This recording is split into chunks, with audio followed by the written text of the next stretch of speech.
Yes.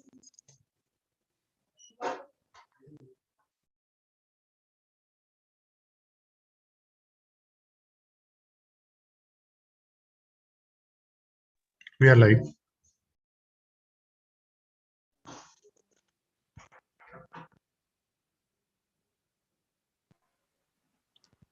Dr. Kusum, start. All, I welcome you all, our esteemed speakers, panelists, moderators, and the participants for this last session of gender sensitization workshop. And this session will be on very important aspects of our compliance and conduct in accordance with the POSH Act at workplace. And we are having a very eminent resource person, Anju Talukdarji, from Light Mission, Delhi. And we have another resource person, Madam Soumya Saxena from Action Aid, Bhopal. And we are having our panelists as Dr. Ratinder ma'am from Pharmacology Department, AIIMS, Dr. Karuna madam from Microbiology Department, AIIMS, Mr. Ashok Kumar from Administration, AIIMS Bhopal, Dr. Lily from Nursing, from ICC Chairperson of the Department. And we had very wonderful sessions in these 2 days. So more than 1,300 participants, and discussion on the theme that working without harassment is our fundamental. And now I think we should right away start with the session. So, Soumya ma'am, kindly initiate the session. Yes, thank you, Kusum. It has been a really wonderful 2 days where I think apart from the session that we are giving, we are receiving a lot of queries, lots of comments that it was very interesting. So I think that makes it worth it. And we are helpful that jitni queries thi logo ke man mein, Yes. and whatever questions they had and whatever misconceptions they had, they are slightly getting cleared with whatever. And I hope like even in future we can keep continuing such discussions so that we can make it more I think we could make a more concrete change in the whole environment of your workplace.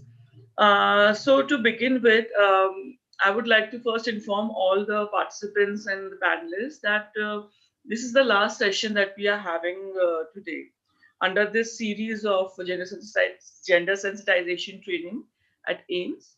So those who haven't joined yet, because I think it's compulsory for all the staff members, students, and other um, doctors and faculty members at AIIMS to attend this workshop.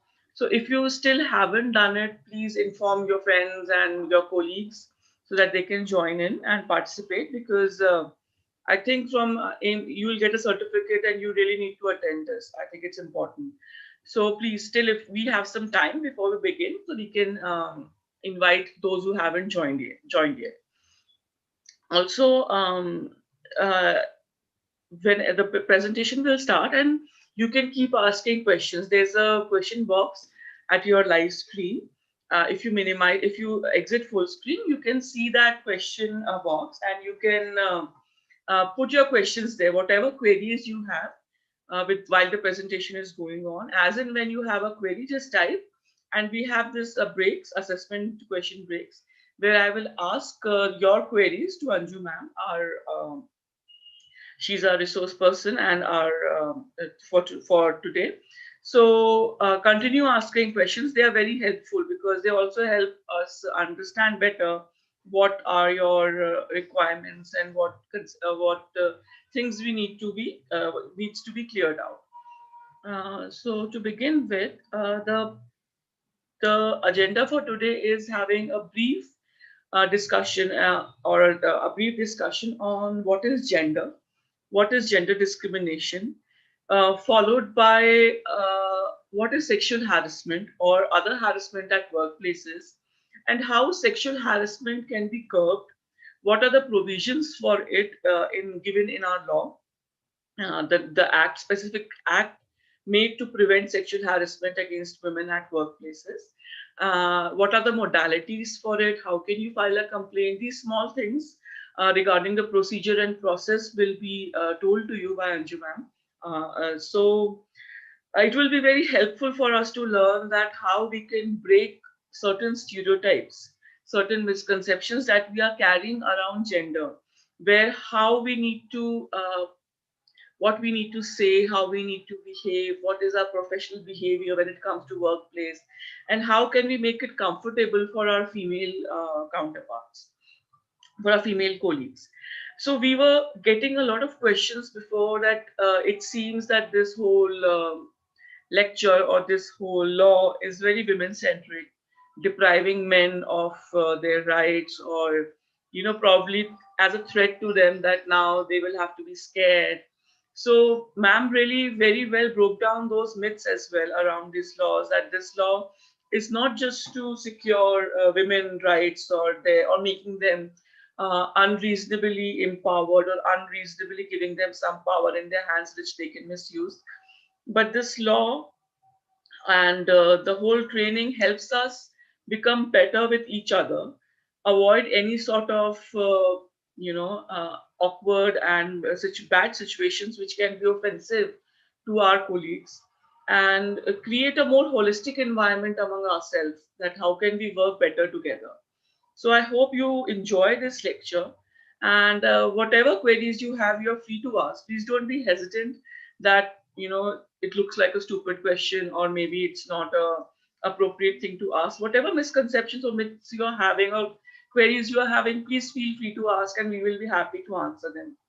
So with this, I would like to introduce our resource person for today, who will take us through the entire agenda, Miss Anju Talukdar. She is a eminent advocate for very long time in Guwahati, and she has worked in as an advocate in Guwahati High Court as well. She's a pioneer in giving legal aid and legal help to marginalized community, like that. By marginalized community, I mean जो लोग हाशिए पर होते हैं, like SC, ST, Muslim women and other. Hello ma'am. हाँ, okay, sorry. Ma'am please mute कर लीजिए. Mute हूँ मैं. नहीं हो आप mute. So all these sorry, I just lost it. So she has been pioneering in human rights work and legal aid work in her field in all over India, and we are very delighted that she's with us to give us this training. So with this, I like to invite Ms. Talukdar to start her presentation for today. Thank you so much, Soumya, and welcome everyone to today's session. Today is the last session, and I hope it will be the best session, because everyone who did not have a chance earlier, this is the chance to attend this workshop, which is necessary not just because it is compulsory, but it will help to make I think the workplace better. So let's start. Let's just start with the yes, ma'am. Program.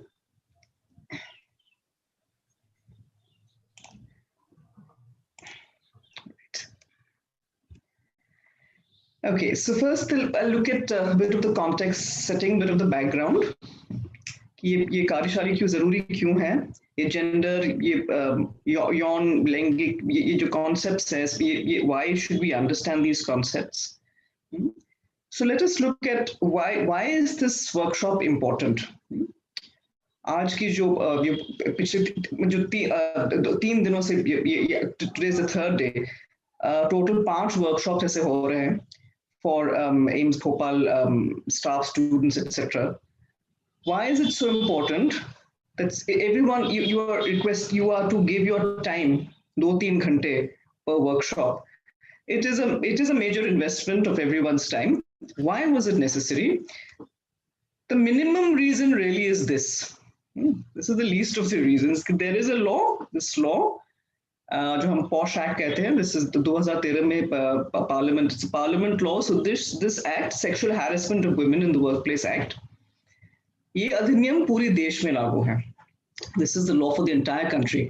आप public sector में हो या private sector, this is applicable to everybody by law. So it is compulsory, and this law says that the employer of any institution, any organization, could be a company, could be a school, could be whether it's a hospital, whether it is whatever the government department, private sector, the employer is required to organize these workshops, and the employees should attend these workshops.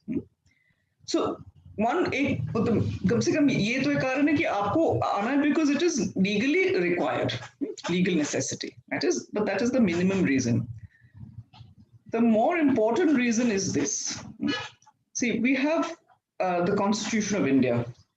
हमारे देश में हमारा जो संविधान है जो सब पर लागू है, और this is the main law in the country, and this governs all of us wherever we may be, whether in Bhopal or in Nagaland or Tamil Nadu, wherever we are. This is the main law of the land. And the POSH Act is saying that sexual harassment of women at workplace is a violation of this Constitution of India. So please see the big picture. It is not just about one particular workplace or a specific woman. We are talking about the very big issue of do we value our constitution? Do we uphold the values of the constitution? क्योंकि हमारे संविधान में देखिए अनुच्छेद 14 और 15, इनमें हमारे मौलिक अधिकार, समानता की जो मौलिक अधिकार है, the fundamental right to equality for men, women, this is violated when the sexual harassment of women, it is a violation of the Constitution of India. It is a violation of Articles 14 and 15. There's one more very important article, Article 21, Anuched 21, जो कहते हैं the right to life. Right to life is a fundamental right of everyone in this country. And right to life means a right to life of dignity. It is not just being physically alive, but a life of dignity, a life to live with respect. The Constitution guarantees everyone, men and women. And we'll see why this law is for, it seems to be only for women, but actually it benefits everybody. So when there's sexual harassment of a woman, it is a violation of Article 21 of the Constitution. Sexual harassment is also a violation of the freedom to choose your profession. We all have the right to follow whatever profession and trade we choose. This is also a fundamental right. And so sexual harassment in the workplace is a violation of the Constitution of India. और ये हमारी दायित्व है देखने के लिए कि हमारे जो कार्यस्थल है वहाँ इस प्रकार के कोई there should be no sexual harassment in our workplace. And that is why we are here in this workshop. अगर हमें पहले तो हमें जानना है कि sexual harassment क्या है, किस प्रकार के होते हैं, तभी तो हम कुछ एक्शन ले सकते हैं कि to make sure that such a thing does not happen in a workshop, in our workplace. So what is sexual harassment? What do we do if sexual harassment occurs? So the main reason why we are here is for this. It's a loyalty also to the Constitution of India. Many studies have proved that किसी भी कार्यस्थल पर अगर sexual harassment होती है, यौन उत्पीड़न, then you have the consequences are very high. It really badly affects work. It can lead to anxiety, depression, post-traumatic stress disorder, diminished self-esteem, lack of self-confidence. It affects psychological well-being. So there are very devastating consequences if there's sexual harassment in the workplace. So this is like a preventive measure. It is to prevent such things from happening, that we must know and be aware, and so then we can take steps to make sure that our workplace does not have, that there is no sexual harassment in the workplace. Now, आप शायद सोचेंगे आप एक medical professional हैं, you are in the health sector. So ये कानून, what is the necessity of this law here? It is of the same use as if I, as a lawyer, if I say why should I listen to my doctor? I will only focus on law. So if a doctor tells me that I should exercise, I should take care of my health, I'll say, oh, that's medical. I don't need this. But if I take care of my health, I will also be a better lawyer. I will also be a better legal professional because my productivity will increase. So it's a similar thing.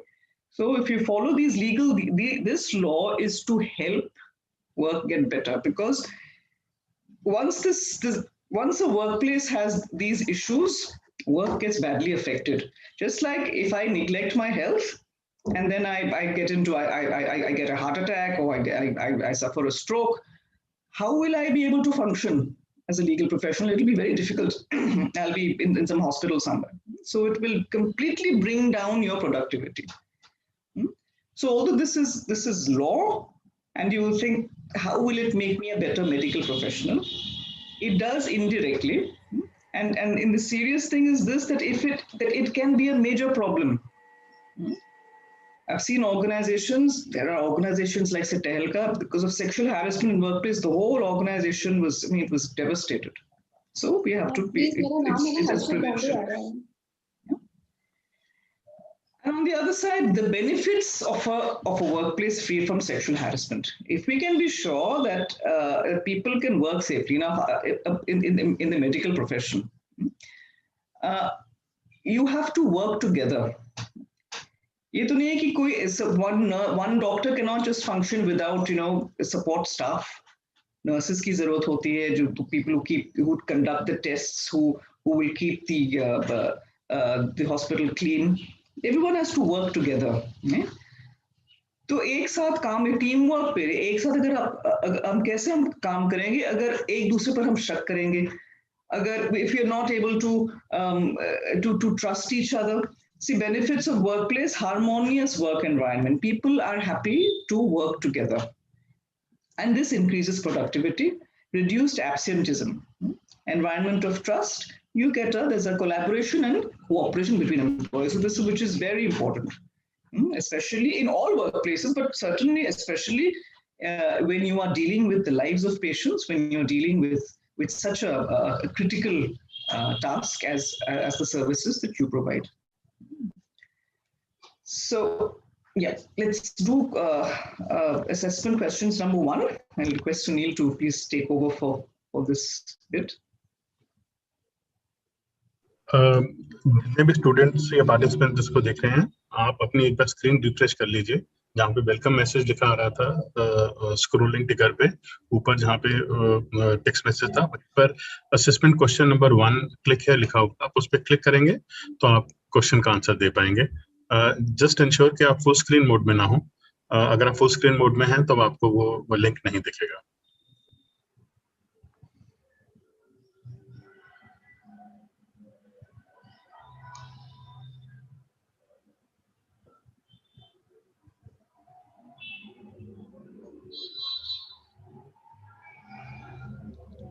Madam, Yes, I was wondering, I was just refreshing and seeing if there are any questions right now. There are some questions, ma'am, you can take them. Ma'am एक question आया है कि किसी female patient की mail doctor dressing कर सकता है, तो उस टाइम फीमेल नर्सिंग स्टाफ की डिमांड क्यों की जाती है, और कभी-कभी डॉक्टर भी फीमेल होना चाहिए इस केस में, ऐसा? नहीं, देखिए कुछ केसेस ऐसे हैं जिसमें बाय लॉ मतलब वुमन फीमेल डॉक्टर की जरूरत होती है, जैसे कि if it's a case of a rape survivor, और कुछ पॉक्सो केसेस में it's a case of sexual offence, it is necessary to have a woman doctor. अगर किसी जगह में वुमन डॉक्टर बिल्कुल नहीं है तो then there are other protocols, but in these cases, yes. But otherwise, you see, it is not. If for some reason some patient makes a specific request, that is another matter. But see, we have to. I would think we cannot get into a situation where we have these gender barriers. Kuch desh mein aise bhi, I think, like in Saudi Arabia earlier, it was like this. If there's a woman patient, then the family will say, "Nee, she will only be checked by a woman doctor or a woman nurse." So if we have, I mean, that is something that will be detrimental to the public. We cannot have this approach. We cannot encourage, in my view, this approach, right? Because otherwise we will have a gender apartheid. Earlier, in some countries, you have this apartheid. The blacks will be in one place and the whites in another place, and they cannot meet. So we cannot encourage this situation where there'll be women patients, only women doctors, and so male patients will only go for. So we cannot have that sort of apartheid. In some specific situations, yes, it is essential by law. For rape survivor, it is expected that she will be examined by a woman doctor.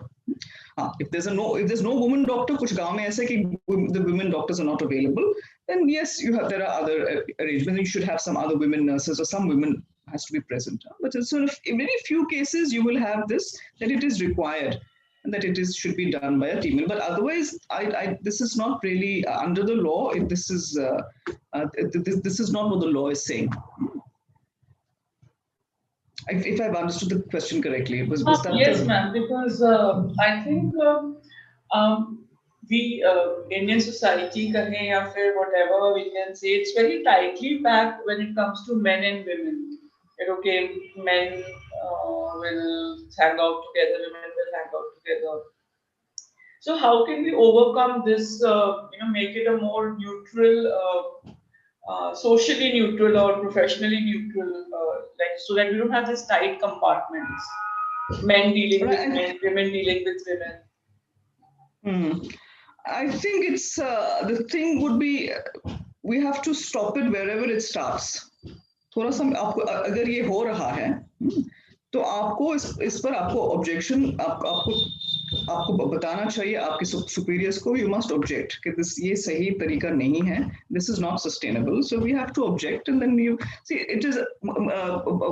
कई साल पहले, आजकल तो pilots बहुत हैं in commercial sector. मुझे याद है कुछ शायद 15 या 20 साल पहले की बात है कि हम कहीं बम्बई से कलकत्ता जा रहे थे, तो प्लेन में तो दे अनाउंस ने हु इज द कैप्टन. तो जब हमें पता चला कि the pilot is a woman, तो मेरी जो साथ थी, she was much senior to me and she was said, ओहो there's a woman pilot up now, I hope we land safely. तो एक सोच थी कि pilots only, we've always been used to men pilots, so अब ये there was a woman pilot, so some passengers got nervous. आजकल कोई nervous नहीं होता because we've seen so many planes being you have women are there as pilots. So it is about also getting used to. There was a time when once we have more and more women and men in the same workplace, you will get used to this. Of course, you can have a woman doctor, you can have a woman prime minister, of course, you can have male nurses, and you can have male teachers. Right? So it is about getting used to. But if देखिए अगर ये हो रहा है, अगर हम कुछ नहीं करेंगे इसमें, तो ये चलता रहेगा. So you have to stop it. So you stop it by first you say no. In this situation, you have to speak up. This is wrong and this should not continue. कुछ instances में ये तो होना ही है, this is necessary, but there are very few instances like that. Rape survivors कितने आएंगे एक दिन में, right? So it's not about, so in very few, otherwise you have to basically speak up. That is how we build our country. We build our society bit by bit. Small incidents lead to major changes, right? So speak up in this particular incident, and small things will lead to good things, just like small things can lead to bad things. So we have to speak up. I think that would be the first step. To just say no, that I will not cooperate in this environment. I will be part of the solution. I will try to change things. Just to remind all viewers, students, जितने भी लोग इस webinar को देख रहे हैं, today is the last webinar and this is the last opportunity to answer the questions. Question is live on the screen. It is scrolling. Assessment question number 1. Click here पे आप click करेंगे तो आप answer को देख पाएंगे. इसके बाद कोई opportunity नहीं मिलेगी आपको question answer करने की. Continuing to ma'am this discussion, एक ने पूछा है कि what if the women, the patient is demanding to see a female doctor only, So should we respect that decision of the patient or not? See, that is the thing. See, today, if in a court of law, suppose I say I want only a woman judge, can I do that? Is that fair? See, in a few situations, yes, but we see if we are going to encourage today, you will allow one woman. Suppose there's a woman with whatever, maybe she's a kidney stone. So she says, "I want a woman doctor." Huh? Tomorrow, someone else will say, "I want a woman doctor." Then some men will, a male patient will say, "No, I want a male patient." Do you want to encourage this? Where there are specific reasons, please ask this patient, मतलब क्या उनको कोई खास परेशानी है? Was there some male doctor who misbehaved? Yeah, maybe there was some ward boy, someone who misbehaved. Was there a problem? उनसे पूछिएगा, please. If the patient has suffered a problem, and why is she asking for a woman patient, a woman doctor? अगर कोई family pressure ऐसे है, तो family को आपको समझाना होगा कि ये एक सस्टेनेबल मॉडल तो बिल्कुल नहीं है कि जो फीमेल पेशेंट्स है वो कहेंगे मुझे फीमेल डॉक्टर चाहिए या मुझे फीमेल नर्सेस चाहिए, तो उसका मतलब ये तो फिर what will happen with the male patients will I want to male doctor. तो ये system I will tell you it will lead to apartheid. We don't want apartheid. Female for female, male for male. This is not right. कहीं और ऐसे तो how can now if I go to a police station and I say no I will only talk to मतलब हर जगह मुझे हर जगह में I want a women's police station. अगर मैं court में जाऊँ तो I want a woman judge.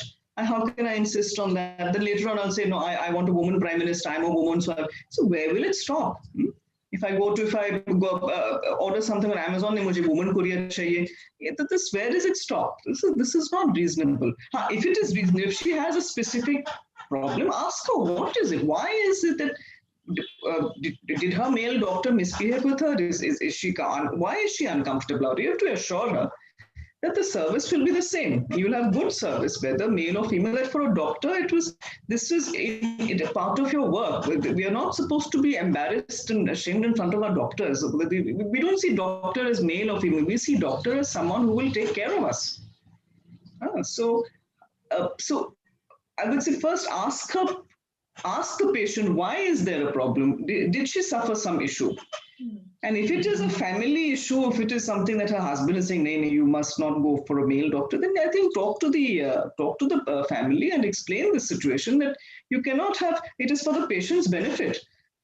So tomorrow, if in an emergency, then tomorrow in the ICU, no, I must only have women around me. How you could lose your life? This is a life-threatening sort of an argument. So we have to talk to these patients and do not encourage this system to happen. Do not let this happen. It will be very bad for the patient and very bad for our society. We don't want apartheid like this. Yes. Women separately, we cannot work together. I think that would be not a good. So try to talk to the patient and persuade them that this is the rule, and just I can't go to court and say, I want a woman judge. As a woman judge, I will take back my case. Then I will just have to take back my case. You cannot spoil the whole system like this. I don't know how relevant the example is, because I read about Doctors Without Borders working in Afghanistan and how they had a very bad situation where women were dying and they were not able to help because they were male doctors only, and women would not come to them. Ma'am, just to intervene here, there have been rulings from the government here in this special regard that while doing any examination or while doing any specific procedures, like except in case of an emergency, like ECG or echocardiography or any radiological investigation, they should have a female staff while performing these tests should be present there. If nobody is there, even a female attendant should be kept there, but preferably that should be the practice that while doing these procedures on a female, a female staff should be present there, ma'am. So this has been a ruling earlier, but the only exception is that it should be emergency, that it is a justifiable emergency procedure. You could not, the female staff could not be present. Otherwise, for elective, it is to be ensured. I'm wondering whether the concern was there should not be any males around at all. I think that was, probably the question, that you cannot have any male. And I thought that might lead to a situation like we're saying in an emergency situation. It could certainly be a risk, right? Thank you. Ma'am, there's one question. I think it's a controversial, tricky one. And this person is asking, male-female reservation in AIIMS not good for male students' future and society. I think this should be on qualification basis. Like he's questioning, I'm not sure what is the reservation status regarding male and female in at AIIMS. I think this does not fall in the purview of this today's workshop, so we cannot. Yes, right. I think we should not go into this discussion of whether there should be reservations or not. We'll go on a completely different trajectory. I think let us stick to the issue of the workshop. There's somebody asking that often there are religious grounds where women refuse to see a male doctor. Like in certain religions, women are not allowed to get touched by other men and things like that.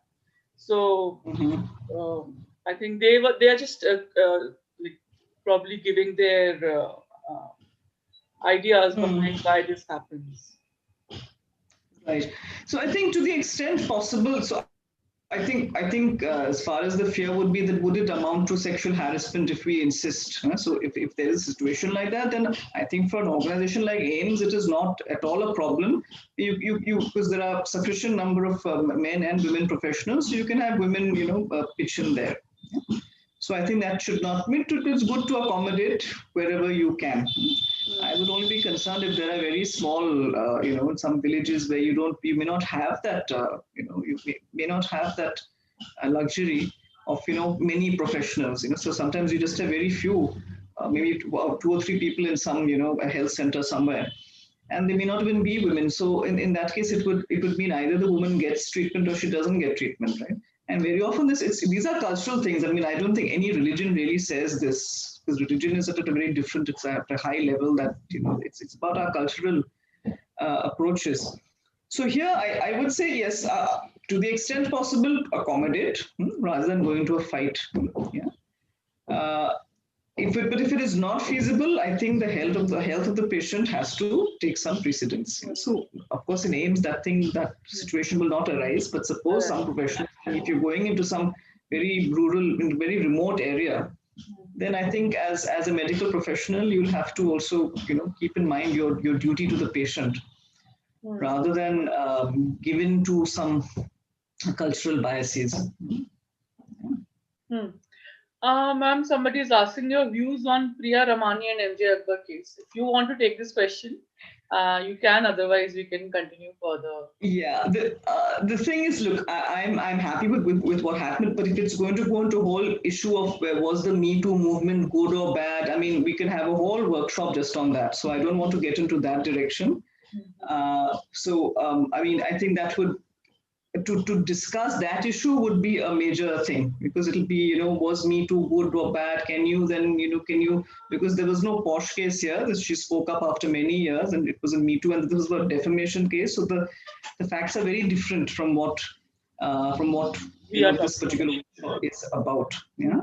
So I think let's not go there, because I'll say something and then there'll be another 5 questions. Why did you say that? And so let's not go there, because this is not that was not a posh case, and we are looking at posh cases here.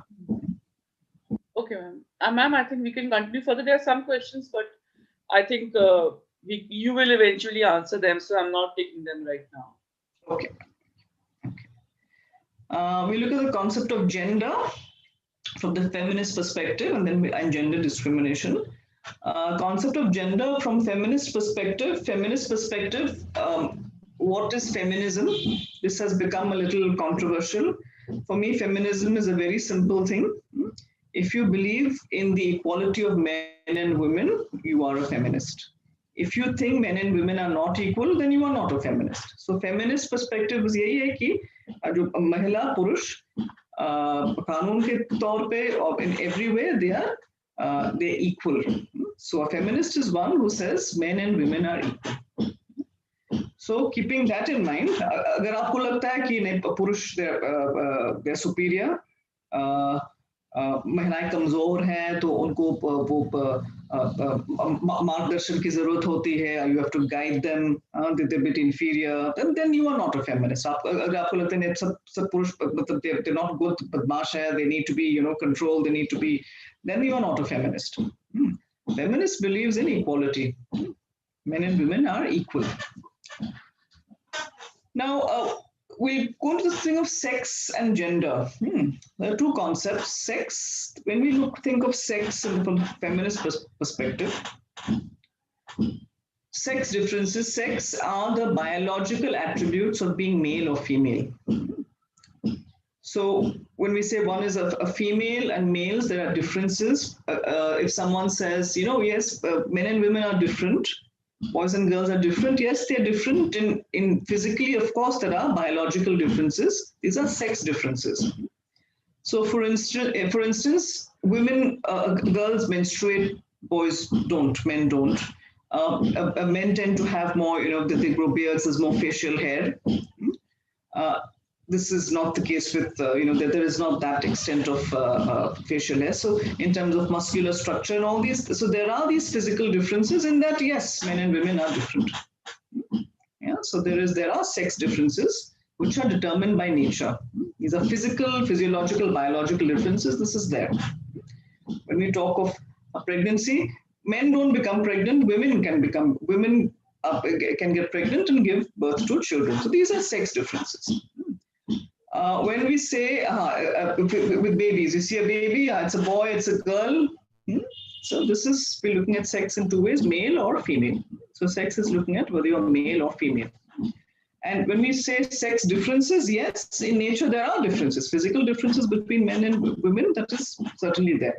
But when we talk of gender differences, when people say that men and women are different, therefore women cannot do these things. Men and women are different, so therefore men cannot do these things, then we are talking about gender. Gender is the issue, not female or male, but are you masculine, are you feminine? और ये प्रकृति से नहीं, ये समाज से आती है. समाज या culture, these are our views. तो अगर आप लड़की है तो आपको अगर अच्छी औरत बनना है तो आपको you have to behave like this. We look at a girl, we think she should be shy, she should be sweet, she should be nice, pretty, caring, loving. If you want a man, we think you should be strong, you should be, brave, you should be confident, you should be assertive. Yeah? So this is what we want in men. Yeah, we expect this. And so this is gender, the gender differences. So when someone says men and women are different, आप ये पूछिए कि different in what way? अगर आप sex differences की बात कह रहे हैं तो yes, of course, those are there. Physical differences तो जरूर है इसमें. अगर कोई कहता है आपको हम पुरुष और महिला समान कैसे होंगे, कि देखिए ओलंपिक्स में भी जब हम races, when there are say physical races, 100 meters race, women की तो अलग है, men का अलग है, right? Yes, that is true. So they'll say, how are they equal? So we recognize that there are sex differences. We recognize physically there are these physical differences. That is true. But when we say that men and women are different, and therefore women, should not be flying planes, or how can women be in the army, or how can women be, become scientists? They don't have a, head for mathematics. Then these are gender biases. This does not come from nature. This comes from gender. Gender is a social construct. Sex, physical differences comes from nature. And even now there are some changes. We'll not go into the whole transgender issue, where we find that, even in terms of sex, there can be transitions and surgeries for reassignment. But if you look at just the binary, male and female, sex differences, yes, they are there. Like physical differences, we admit, yes, of course it is there. And since it is from nature, you are not going to change that. We cannot change that. So suppose अगर कोई some man says नहीं ये तो रोज मुझे shaving करनी है, because if I don't shave in a day, then I get, well, that you have to do, that is a physical thing. I mean, or you grow a beard. No matter how you complain, that can't be helped. If a woman says, "Oh, but this menstruation is such a painful thing. It is so inconvenient." Well, but it's there. That is nature. Well, these are sex differences. And any problems from sex differences, that the law cannot help, because that is nature. We don't get involved in that. But gender, how does it happen? Yes, when childbirth. That women give birth to children, the woman undergoes pregnancy, she gives birth to a child. That is from nature, yes, physical difference. But then from that to say, because now you have had a child, so the woman, now you have to give up your career, you must not work, you must spend all your time with your child. If the child is your responsibility alone, or that the woman is automatically the better parent. So the father's role is not very important. These are ideas from society. Yeah? This is a gender thing. So when we say that the role of the man must go out and earn a living, and the woman will take care of the house. In nature se kahan aati hai? Prakriti se ye bilkul, there's no such thing in nature. We have made these laws. We made this in society, that we said, hey, men will go out, they will earn, and the woman will stay at home and she'll take care of the children.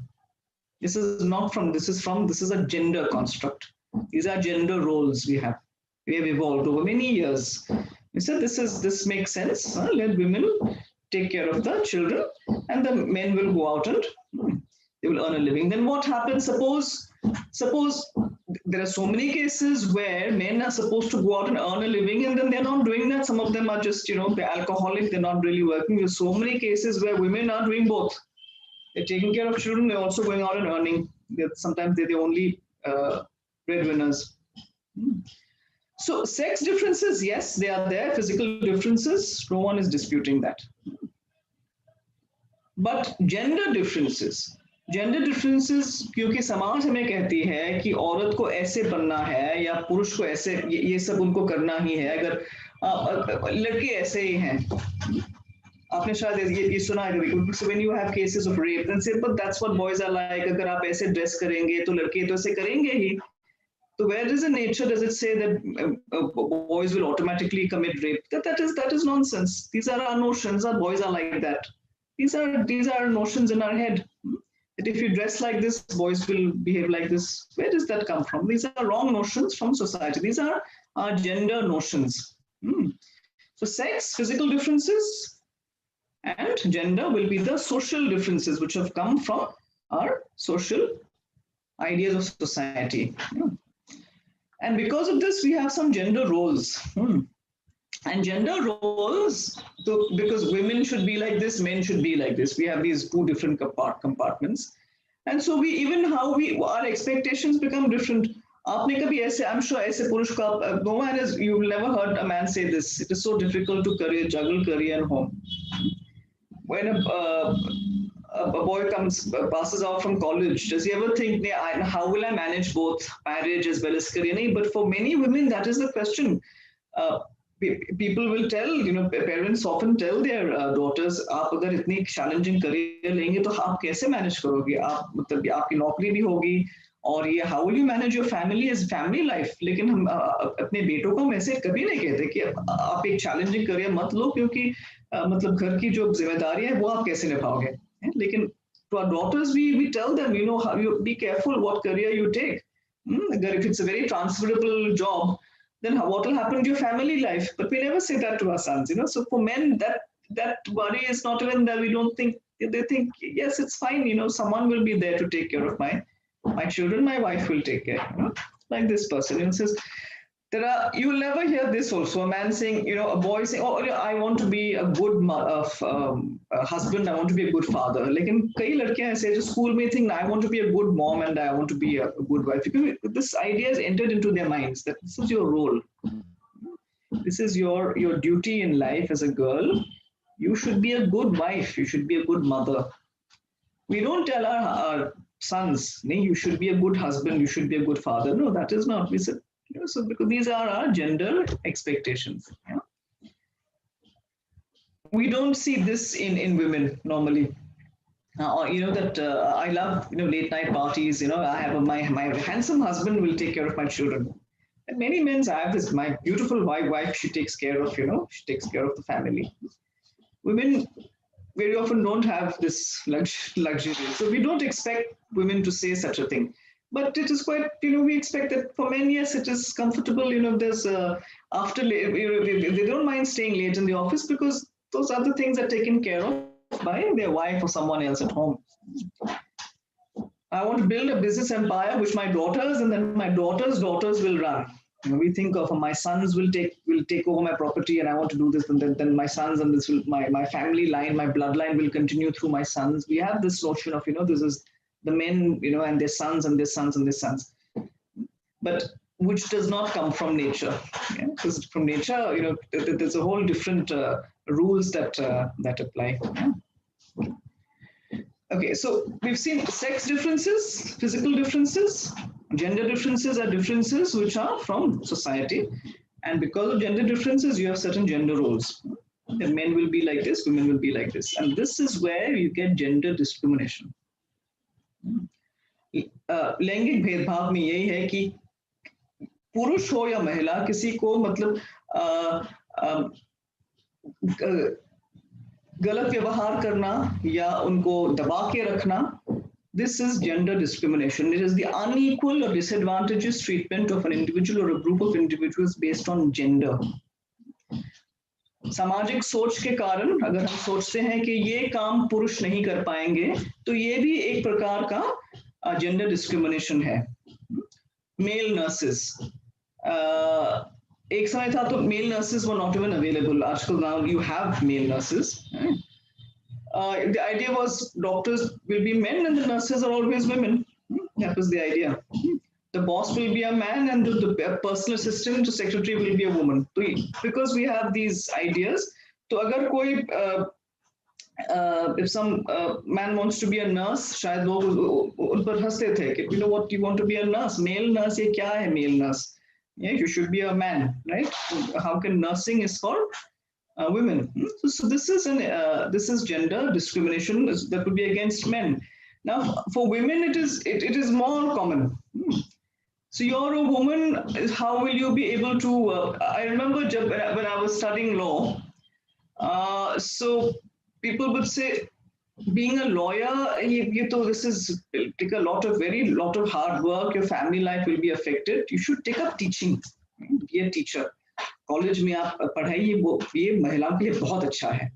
And why is this? So the thing is, don't go into think being a lawyer, becoming maybe a judge. Don't go to that. Do teaching. Why? Because it is good for your family life. Family life, matlab, you take care of your husband, take care of your children, take care of your in-laws, which is a good thing. Yes, you should take care of your family. But we don't tell that to men. Don't become a lawyer. Why don't you become a teacher in a college?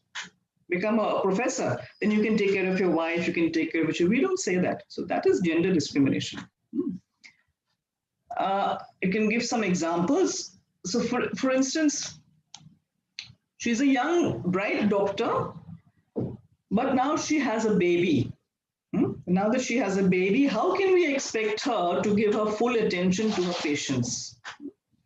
The woman doctor has a child, now how will she, her service, she will not be able to serve her patients well. If it's a young male doctor who has just become a father, we say, oh, congratulations, very good. Because he's a man, so how will he give time to his patients? We don't think that as a woman, yes, now she will. And if we have this thought, then this woman, she will face some discrimination at work. Because people think serious patients, let us not assign to her because we can't rely on her now because she has a child. Some particular task is very tiring. It will need someone with a lot of strength and stamina. Let's not burden a woman with this. This is true. Sex differences, yes, that, overall, men tend to be physically stronger. Lekin kisi kaam mein, it's not about who is stronger. are you capable of doing this or not? कि जो भी काम है, it is हर चीज एक, it's not a contest of strength. Can you do this or not? Because we think all women are weak, so we cannot give them a physically strenuous work. लेकिन हम ये नहीं, women have climbed the Himalayas so many times. There are women who are, who have broken all kinds of barriers. But no, but then we think, how if it's tiring, then let us not. And this will mean that we are giving her fewer opportunities. Challenging work, now let's get the man to do that. And how will they rise in careers if you do not give women challenges? She's the only woman in the conference. It will be uncomfortable for all of us. मान लीजिए अगर कहीं पे आपको अगर आप भोपाल में हैं, कोई कॉन्फ्रेंस है, let us say in Geneva, to go abroad, और जगह है for 5 doctors. तो अगर 4 पुरुष हैं और 1 महिला है, आप सोचेंगे, you might think how it is better अगर all 5 are men. It is, we are more comfortable with each other. Why? Because the idea is that men and women, they are different, and so they will not be able to work together or enjoy each other's company as friends. But they cannot work together. This is gender discrimination. She's not really serious about her work. Look at how she dresses up, even from the way one dresses. So we think women are supposed to be nice looking, good looking, and take care of their appearance. And so therefore, and then that is so that they can, be attractive to, find a suitable partner, etc. We think on those lines. And then we think, if she's someone who is, she's dressing up, so she's being, being like a woman. So she cannot be really serious about her work. We think serious about work means you are working like a man. A man is, does not, is focused on his work. That is what we think. So therefore, a woman who is taking care of her appearance, she is not very serious. But if it's a man who is, well dressed, we think, he's so smart. He's a good worker. Plus, he is, so impressive. You need someone tough to deal with aggressive patients and their families. She will find it difficult to be firm with them. There are many cases where you have attacks on doctors, medical staff, because some patient has maybe passed away or some relatives have become very upset. So dealing with them, we think, how will a woman deal with them? Women are very soft. Who says we are soft? Who says women are soft? This is from our society. They will not be able to deal with toxic. We have to send a man to fight. This is how gender roles affect our mind, and it leads to these situations. Now, because we have our ideas of gender roles, so we think one of the results is this: men are the ones who know more, and men should guide women. जब हम sexual harassment workplace की बात करेंगे तो एक नाम आपको जरूर याद रखनी चाहिए, वो भंवरी देवी. शुरुआत हुई थी भंवरी देवी की केस हमारे देश में. भंवरी देवी की एक बहुत she's a social worker. She had to survive gender discrimination and sexual assault. Bhanwari देवी उनका सोशल वर्कर थी. उनका काम ये था कि जो बाल विवाह के खिलाफ काम कर रही थी, तो जो कि उनकी कोशिश ये थी कि हमारे देश में अभी भी कई जगह में बाल विवाह चल रहा है, और उस वक्त इन द 1980s 1990s ये तो इट वाज वेरी रैम्पेंट. तो जो कि वो जो जहां भी वो सुनती थी कि यहाँ एक बाल विवाह होने वाली, तो she would go and try to stop it. अब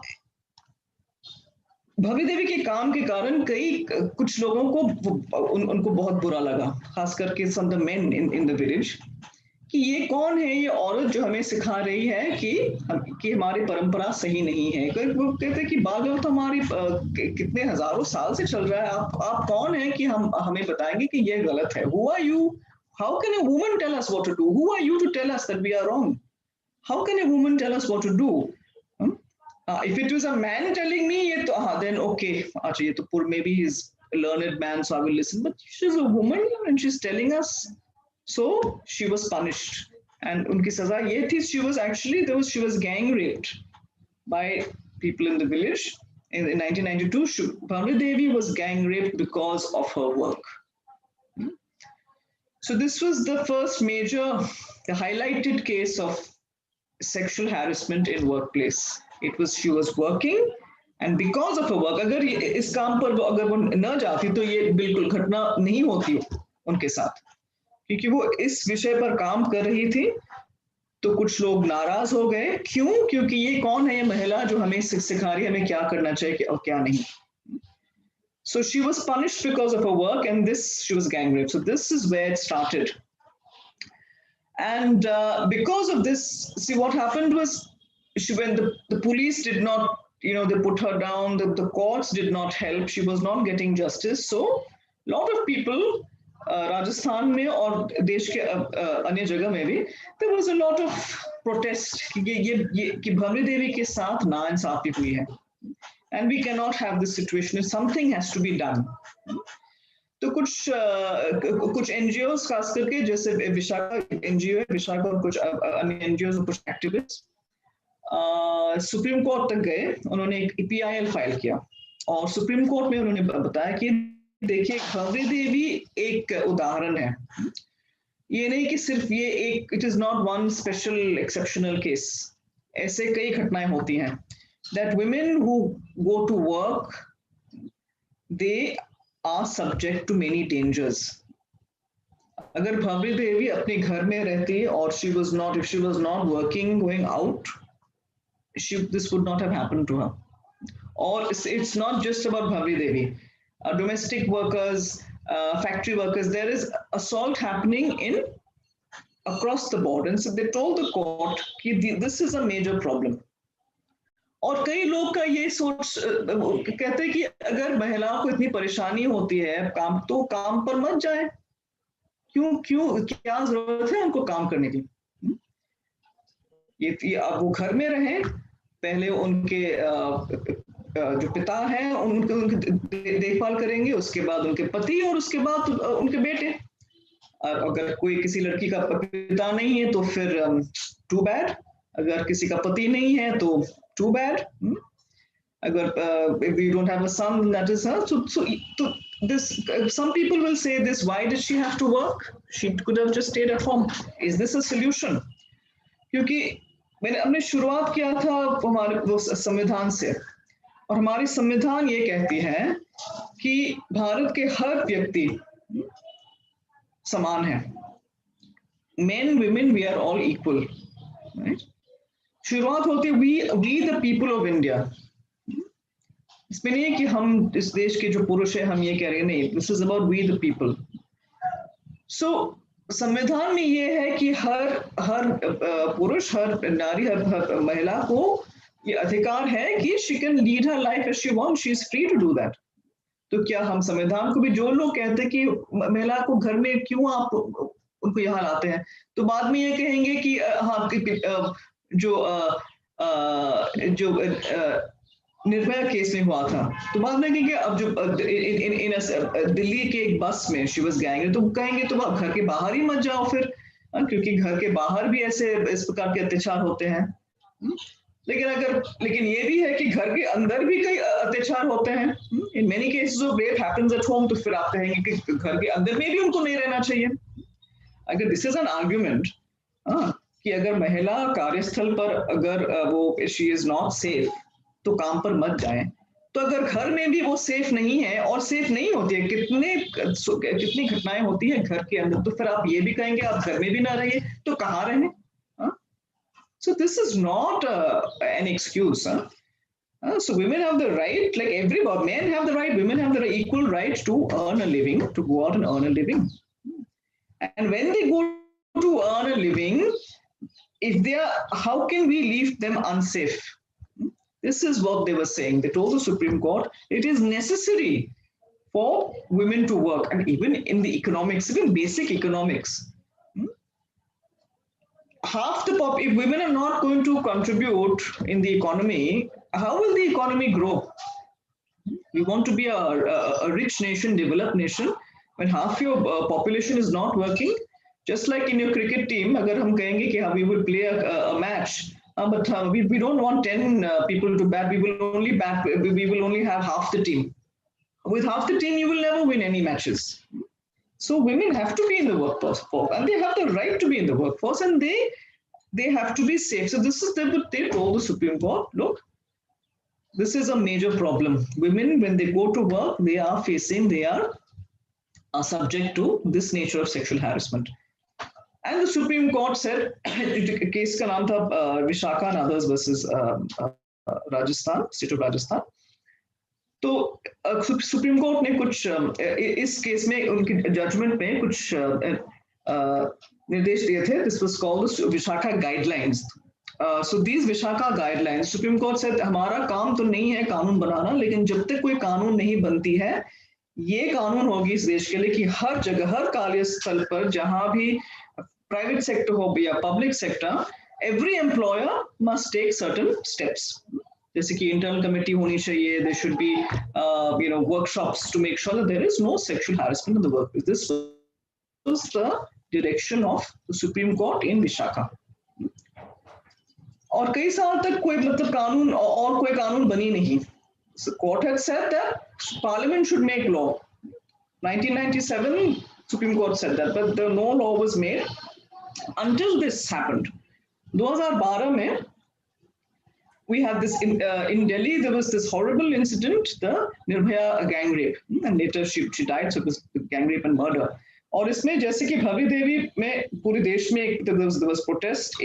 In this case, it was massive protests all over India and even internationally. It was a big issue, and because of this, finally the government passed this law, Sexual Harassment of Women at Workplace Law. The SPOSH Act came in 2013.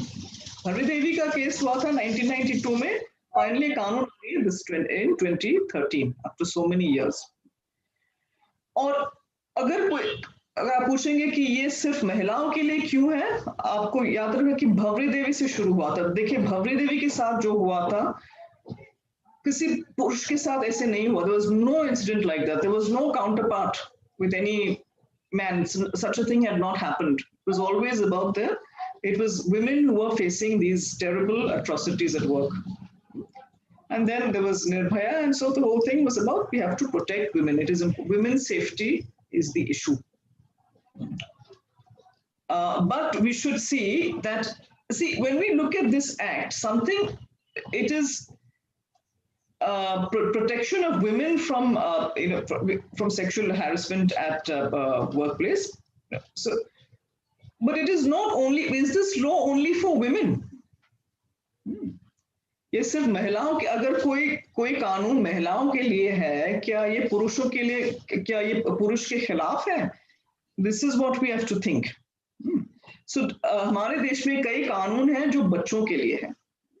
तो अगर हम कहेंगे juvenile justice act है, ये कुछ बच्चों के लिए है, तो अगर बच्चों के लिए कानून है, तो हम जो वो 18 साल से ज्यादा है उम्र में, तो क्या we will say अरे बच्चों के लिए क्यों ये स्पेशल लॉ है, ये हमारे खिलाफ है?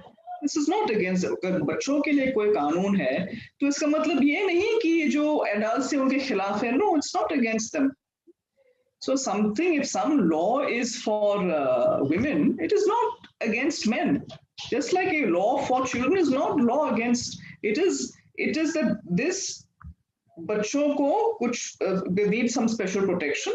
Your women need special protection. Therefore, you have special. It is not against. It is not this one team versus another. Right. So please let us keep that in mind.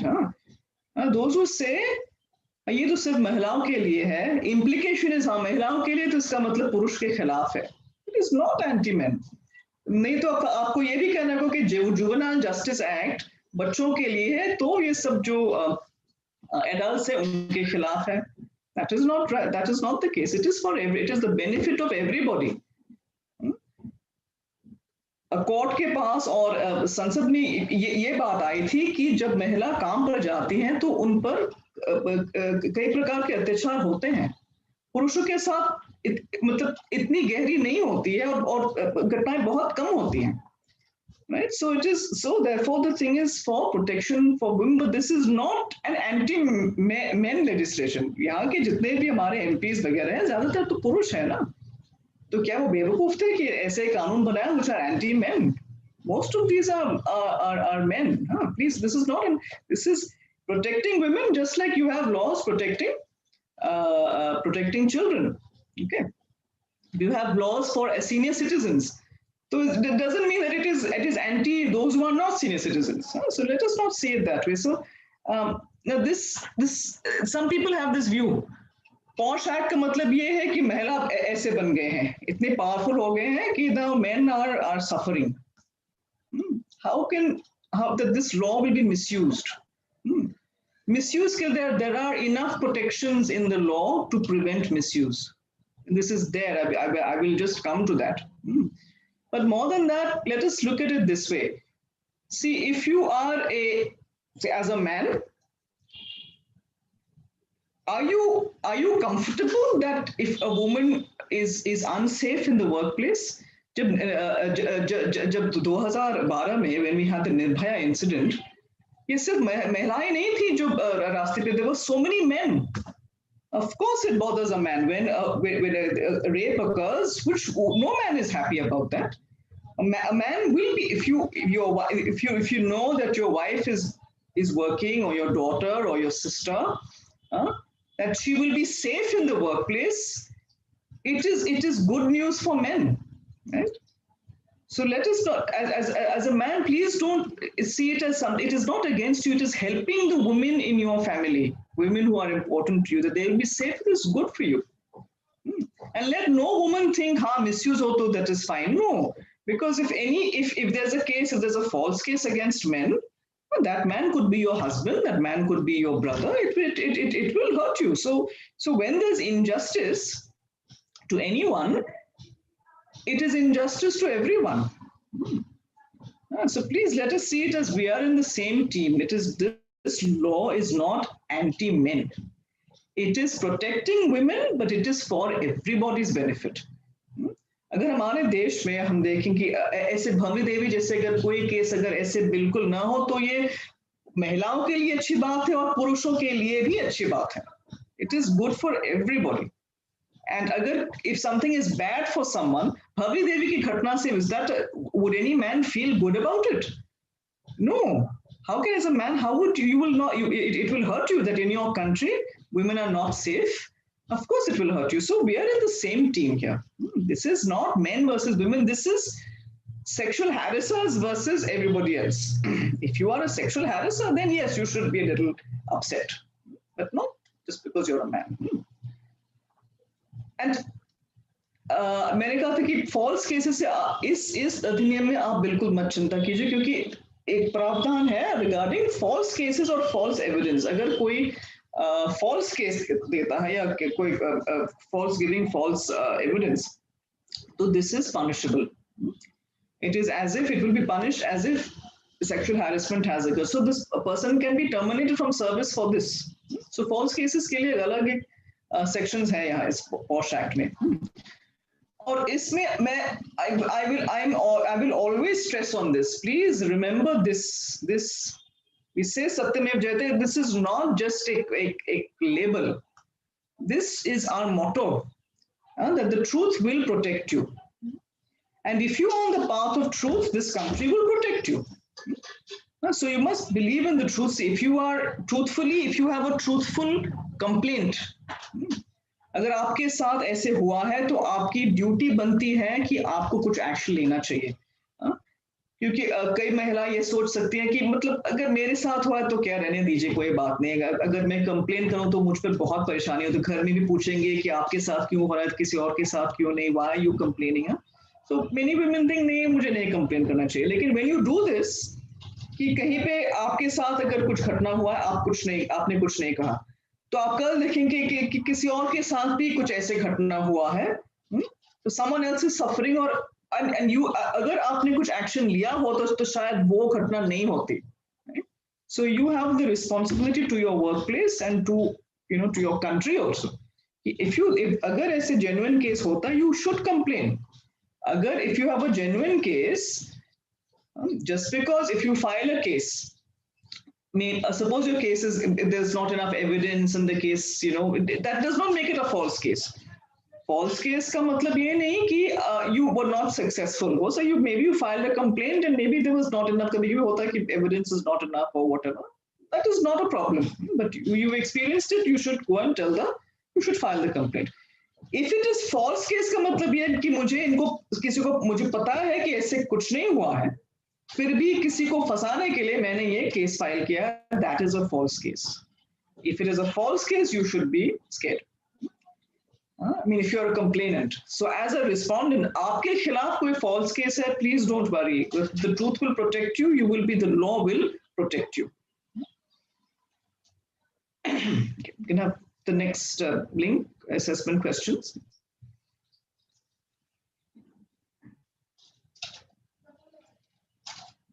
The link is live on the web link. जो भी doctors या students या nursing staff है उनसे request है कि आप अपना पेज एक बार रिफ्रेश कर लें. You should be able to see assessment question number 2 और जहाँ वो क्लिक लिखा है उस पर क्लिक करेंगे तो you will be able to answer the question. एक चीज ध्यान रखिएगा, अगर आप फुल स्क्रीन मोड में हैं तो आप फुल स्क्रीन मोड से प्लीज निकाल दें, अदरवाइज अगर आप फुल स्क्रीन में हैं तो आप वो क्वेश्चन नहीं देख पाएंगे. Ma'am, there are many people who are like appreciating the seminar because one person has wrote that till date he didn't know that there is a difference between sex and gender. So he got that clarified. So he's really happy. There's one lady commenting that why did you cover Bhanwari Devi's face? Because from what you told about her, she's a hero and her face should be, celebrated. True, that is true. The reason is I have not taken Bhanwari Devi's permission for this. See, the thing is, I am not in contact with her, so I cannot ask her for her permission. If she were to, if I have a permission, I would have removed the thing, right? So it is not that. See, if I suppose I'm a survivor of rape, I can go and tell everyone that that this has happened to me and that's not a problem. Huh? But someone else cannot do that without my permission. So if I have her permission, I could have. Since I have not taken her consent by way of my law, I should not be disclosing her face without her express permission. There's one question and it's a little I think it's very specific. So this person is asking, in a setting of psychiatric care, if a woman has come with a psychopathology and out of that she accuses has come with a psychopathology, I think some psychological disorder, and right. out of that, if she accuses some male clinician for sexual harassment, how do we go about that? That's a very interesting question. Good question. Right. So yeah, that's fascinating. So it may be, so here we are assuming, so the complainant may have, it may be some hallucination. And so, suppose we take a complaint based on a hallucination. I'm just assuming. So it is, now here, the thing is, you have to, the internal committee, since you're lucky in a hospital setting, internal committee jo members hai, zyadatar to doctors hain, so they would have a good idea of, what this would be. So they will be also able to assess, whether, this complaint is reliable or not.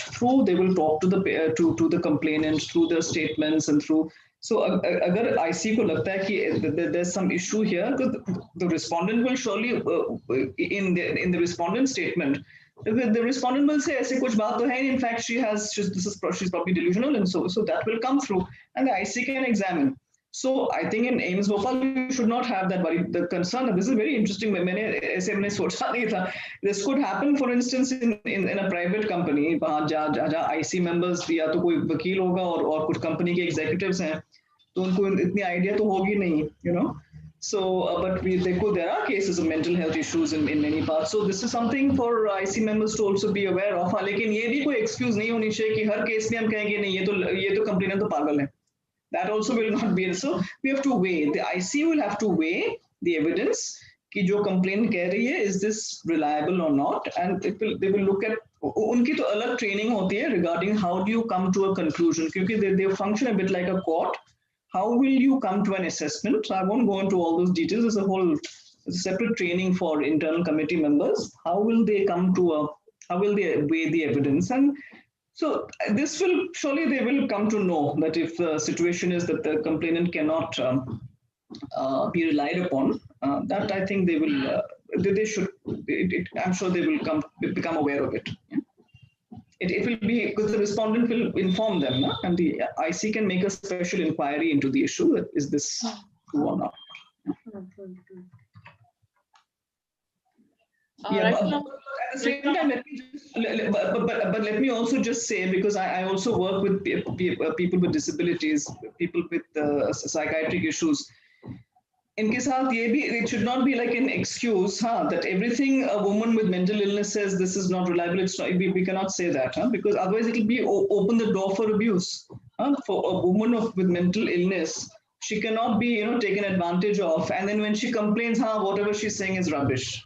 So there are these when there are areas where a woman with, depending on the severe schizophrenia, she there are, if she's in the times when she's she's lucid and something happens to her, then of course she can complain on that issue. But just because she has schizophrenia doesn't mean that that she cannot be relied upon at all. So they will have to weigh both sides and see whether it's true or not. Yes, ma'am. Definitely. Right now, ma'am, these are the questions that we have. So if assessment is over, I guess we can continue further for your next okay. slide. Right. Let's look now at what is harassment and what is sexual harassment. In the workplace, harassment कई प्रकार के हो सकते हैं. From many things, right? From मुझे छुट्टी नहीं मिल रही है, काम इतना ज़्यादा है, my boss is so terrible, is always yelling, and so all kinds of problems people face at work. Workplace harassment is the unwelcome, and sometimes it is unlawful conduct that demeans, insults, or offends an employee. When an employee is put down, is insulted, offended, this is workplace harassment. And sexual harassment is one type of workplace harassment. And sexual harassment is also, it is unlawful. Harassment, I'll give you some examples. There are many examples of harassment. One could be on age. Yeah, in some way, this person is so young, how will he or she be able to do something so too young, it's too young to do surgery. I want an older, more experienced, or too old. I don't want such an old doctor. This doctor so old, how will he or she take care of me? So that is age harassment. That is not sexual harassment. Disability. When we see someone is in a wheelchair, can't walk, so can't do anything. Yeah. Or person is blind, so now you can't do. So if you keep harassing someone, you're useless, you're disability. What's the point? Patients will run away when they see you. So that would be harassment. That is not sexual harassment. Offensive behavior. You may have someone like this, a boss like this, scary, always yelling and screaming and yelling and screaming. This may not be sexual behavior. If it has a sexual basis, then yes, it will be sexual harassment. But otherwise, it is harassment, but it is not sexual harassment. आपको छुट्टी चाहिए, आपको छुट्टी नहीं मिल रही है. हो सकता है आपकी बहन की शादी है, फिर your superior saying नहीं अभी तो कोविड का पैंडेमिक है, तो आप कैसे अभी जाओगे? So you feel harassed. That's a kind of harassment. Yeah, there's a lot of work. Some people are on strike, and so the work, you have to do extra work. That is a sort of harassment, but that is not sexual harassment. So we have to look at sexual harassment. This is related to, remember, the sex, gender. So that, and we will look at examples of sexual harassment. Sexual harassment. What is sexual harassment? There are two aspects here. One is it has to be sexually determined behavior. There's unwelcome sexually determined behavior. This is the main definition. That it is unwelcome, that the other person is not comfortable with it. You made someone feel uncomfortable, and that behavior is sexually determined. And when we say sexually determined, you go through the whole thing of the sex roles, the gender roles. So because of the person's sex or some gender perception. So this is sexually determined behavior, and it is unwelcome to the woman. That the woman found it uncomfortable, that your behavior, you did something that made her feel uncomfortable.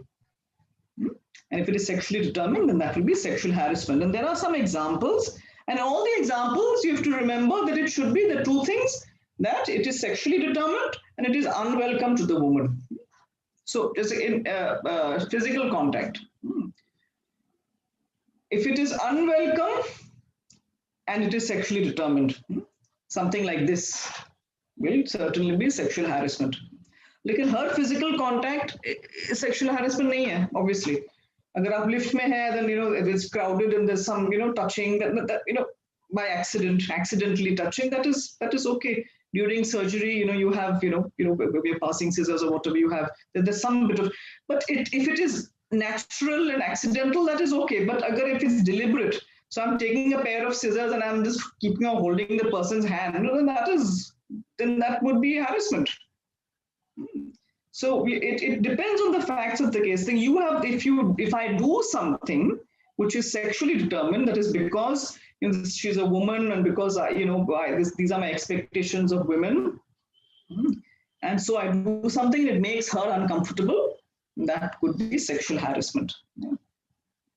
Sexual advances. So sexual advances, आप कोशिश करें कि किसी के साथ आपको कुछ संबंध रखने हैं, तो you're trying, you're making your moves. Yeah? Now this is in itself, it's all right. You like someone, you want to maybe marry that person, fine, all very nice. So maybe you could first, can I take you for a cup of coffee? Can I take you for a movie? All fine, yes. Fine if she says yes. If she says no, then no means no. Okay. If she says no, then please don't keep pestering. हाँ कल उसने मना किया तो शायद आज मना नहीं करेंगी. आप कितना कोशिश करेंगे? You will, to the extent of harassing. Don't harass. The rule is actually thumb rule is you can try twice. You try once, you say, can I take you out? She says no, chalo, theek hai. After a few days, you can try again. And she still says no, then stop. Stop. Don't try 3 times. All right? Thoda sa to sharam kijiye. Don't keep on pestering someone. She's saying no, then just respect. Because if she doesn't want, if it's unwelcome to her, yeah, then it will be sexual harassment. Like this is not to say, see, it is not that this is that mohabbat par koi pabandi hai. This is not the law saying no, that there should be no. I remember there was this movie Amar Akbar Anthony bahut saal pehle. So there was something like Tayyab Ali प्यार का दुश्मन, पता नहीं आपने गाना सुना प्यार का दुश्मन. This is not प्यार का दुश्मन नहीं है. Posh Act is not प्यार का दुश्मन at all. Okay. This is, love is good. Love is all very well, but not sexual harassment. If she is okay with it, then it is good. But sexual harassment is not. Posh Act is saying you go ahead and love is fine. But you cannot go ahead and commit sexual harassment, because sexual harassment is definitely not love. Okay. Any demand or request for sexual favors. This is not about love at all. But you just want to, get some, you want to have an affair or something. So demanding, requesting. If she is okay with it, it is fine. If she says no, then no means no. Don't pester. If you are making her uncomfortable, then that is going to be sexual harassment. Making sexually colored remarks. Telling her something, saying things which make her feel uncomfortable. And you're saying things which are sexually determined. It is because of sex or gender, because she's a woman, you're saying something. Agar wo purush thi, you would not say that. You're saying something to her which you would not say if she were not a woman, or you would never say it to a male colleague. Yeah, you're saying this because she's a woman. Something, it could be about her appearance, how she's dressing, could be about how she looks, how she's walking, her private life, her family life. Don't go into these personal places unless you know she is okay with it. Someone, if you are very friendly, that this also should not happen. Now we can't even talk to women. I'm so scared of women. I don't know what. Let's see. If you have to be alert and respectful. If you you're friendly with a woman who is comfortable with all this, it's fine. But don't go and talk like this to everybody. Yeah, you have to. If a woman is comfortable with it, fine. If she's not comfortable with it, yeah, then it would be sexual harassment. So best to avoid, be respectful in the things we say. Let us not say something, because she's a woman, I will talk to her like this. If she were a man, I would not say that. So let us be respectful in what we say. Showing pornography, completely no. Not in the workplace. Pornography, actually, don't do this anywhere. But if you want to, please see it at home. Do not in the workplace at all, ever. Now, one complication may be, I remember there was a friend, my friend had a painting. It was for a nude, semi-nude woman. So she was trying to sell that on I think Amazon or something, maybe one of these, I forget, these online portals for selling things. OLX, I think it was. So she was told that it was not going to be allowed because this is an obscene thing. So she laughingly told me, see, this painting, they're saying is obscene, so I'm not being allowed to sell it online. So now there are some areas where one can argue, ये तो pornography नहीं है, ये तो art है, right? And that is true. That may very well be. कुछ ऐसे, we have some of our monuments in art, some paintings, some sculptures, where some people see they're in the nude, and nude will think is obscene. Now some will say, no, that is art. But my suggestion to you is, why go into a discussion of what is art and what is not art in your workplace? One may make a very good argument that you went to Paris, you went to the Louvre Museum. Wahan kitne sare, there was fantastic statues, about, and you take some pictures, and then you show these pictures to your colleagues. Ki Paris mein dekho, I saw all this, what beautiful works of art. And then someone feels uncomfortable because there are so many nudes here, right? And then you say, no, but this is art, this is not pornography. But my point is, but don't go into that whole discussion, art kya hai, pornography kya hai. Your job is not to get into that. Let intellectuals decide why you just stick to your work. So where there's anything which may be mistaken, which may make someone uncomfortable, then don't do that. On your phone, on your laptop, please don't have pictures. Pornography, absolutely no, but even something which may make someone uncomfortable, just don't do it. Not in the workplace. It leads to unnecessary confusion. Please don't, just don't. Even if you're saying, this is art, and don't be a martyr for art in your workplace. Yeah, you can make those discussions elsewhere in a gallery, but in the workplace, please don't get into this whole controversy. Any other, so, apart from all these, any physical, verbal, non-verbal conduct of such sexual nature which is unwelcome. So physical is where there's some sort of touch, physical contact, or verbal, something you say. Non-verbal could be some gestures. Sometimes some gestures are very unseen. Sometimes just the way you look at a person, when you look at a person like this, so the way you look at someone can make a person very uncomfortable. Yeah? So all that could also come under sexual harassment in the workplace. And one thing I didn't really indicate, see, in all these, this word include. कानून में जब भी आप देखें कि ये word include word जब है ना, तो it means ये जो definition है, it is a very broad definition. तो जितने भी चीज है यहाँ, तो वो तो है, definitely तो है sexual harassment. इनके अलावा भी कई कुछ ऐसे हो सकते हैं, which is not listed, but if the woman is uncomfortable, it could be considered to be sexual harassment. Sexual harassment can be direct, can be indirect, and so all these. Physical contact, unwelcome physical contact, unwelcome sexual advances, unwelcome demand for sexual favors, sexually colored remarks, showing pornography, all this, plus physical, verbal, non-verbal conduct of sexual nature, all this and plus etcetera etcetera etcetera, meaning क्योंकि जो कि एक inclusive definition है, इनके अलावा भी अगर कुछ ऐसे कुछ सिचुएशंस हैं जिसमें some behavior which made the woman uncomfortable, that could be sexual harassment.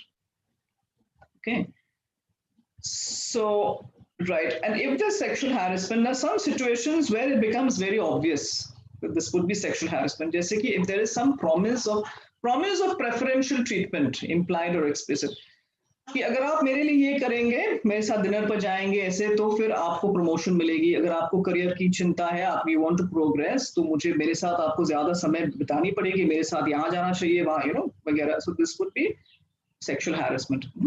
अगर आप ये नहीं करेंगे तो फिर आपकी तो टेम्पररी है, आप परमानेंट कैसे बनेंगी। और थ्रेट अबाउट एम्प्लॉयमेंट स्टेज, अगर आपको नौकरी चाहिए यहाँ, so you have to do these things, you have to spend time with me, whatever. And so all this would certainly be sexual harassment. Interference with work. Interfering with work is also taken as sexual harassment, but if there is some other sexually determined behavior as well. Interference with work is not management or supervision. Let's make it very clear. अगर आप managerial role में हैं, you have some people below you, तो उनको guide करना तो आपका duty है। You have to mould and mentor your juniors, you have to. अगर वो कुछ गलत कर रहे हैं तो आपको बताना है, राइट? लेकिन सुपरविजन और इंटरफेरेंस बहुत अलग चीजें हैं। इंटरफेरेंस जो is about she is doing her work, आप बीच में बस उनको यूं ही टोक रहे हैं, आप यूं ही just sort of, it's just creating a problem, you're not helping in creating a problem, that is interference, right? So that could be sexual harassment. Creating a hostile, offensive or intimidating environment, जो इस महिला के लिए जो काम करिए उनके लिए वो माहौल आप ऐसे बना रहे हैं तो ताकि उनको काम करने में बहुत ही परेशानी हो, वो मुश्किल हो जाती है उनके लिए। If you are going to say, if you suppose you someone there's this woman, you wanted relations with her, she said no, then you go and tell everyone, oh, she's like this, oh, she's a lesbian, oh, she just don't listen, keep away from her, don't listen to her. You create all this, you say things about her, makes it difficult for her to work. That is sexual harassment, because you've created a difficult environment for her. Or any humiliating treatment, putting her down, treating her badly, which could affect her health or safety. This could also be sexual harassment. Okay, so yeah, assessment questions. The next lot. Yes, ma'am. Requesting all students, participants, doctors जो भी ये webinar देख रहे हैं, आपके screen के ऊपर एक स्क्रॉलिंग टिकर होगा, एक टेक्स्ट होगा जिस पे लिखा होगा assessment question number 3, click here. आप उस पर क्लिक करेंगे तो आप असेसमेंट क्वेश्चन का आंसर दे पाएंगे। अगर आप फुल स्क्रीन में हैं तो प्लीज फुल स्क्रीन से हटा दिए, तभी आप रिफ्रेश करके देख पाएंगे। There is one person asking, if I may continue, which one should be respected, gender or sex? So, this is about the reason we have this gender issue. It is to understand our relations with people. So when it is to understand our how we. So it's not about when we put a woman down because of her gender. Then let us not respect that. Gender discrimination we should not respect. But sex differences, yes, they are there, and so it's, I wouldn't see it as whether we should respect it or not, but let us understand it. The thing is to understand the issue, that we see women and men differently, and sometimes this leads to bad results. When we tell a man that men are not good caregivers, men don't know how to take care of children. That is a gender thing, and you're causing harm to a man by saying that. So that we should not allow. Or we tell a woman, see, your work is to be at home. So therefore, don't spend so much time on your career. Why are you staying up night and you're studying all this? What for? Let your male colleagues. Why are you spending so much time on your career? And that is because of gender, you are causing harm. So this we should not allow. So let us use gender to understand what people are saying and why they're saying it. So very often when people say this, it's not out of enmity. कई लोग अपनी जब हम अपनी बेटी को समझाते हैं कि देखिए आप करियर ऐसे चूज करो जिससे आपकी फैमिली लाइफ भी सही हो. ये नहीं कि हम we're not against our daughters, but we out of love we think ये आपकी खुशी के लिए हम ये कह रहे हैं. But लेकिन ये सोच कहाँ से आ रही है? It is because of our gender roles. So we're telling our daughters this, but we're not telling our sons that, right? So let us to understand that even someone who says this, it's not that this person is bad. Someone who tells me that, as a woman, why be a lawyer, be a law teacher? No, I should understand that person. Where is this person coming from? Not that person is against me, but then this is society's views and this is what they're thinking. And so I will try to understand, but I should not give in to it. I should not succumb. I should not allow that to happen. But I can understand that, this is where it is coming from, because we have some social, ideas about this. Yeah? Definitely. So don't allow the gender discrimination to happen, but let us understand the concept, why it is happening, then it will help us to fight that system. Yeah. There is one person asking.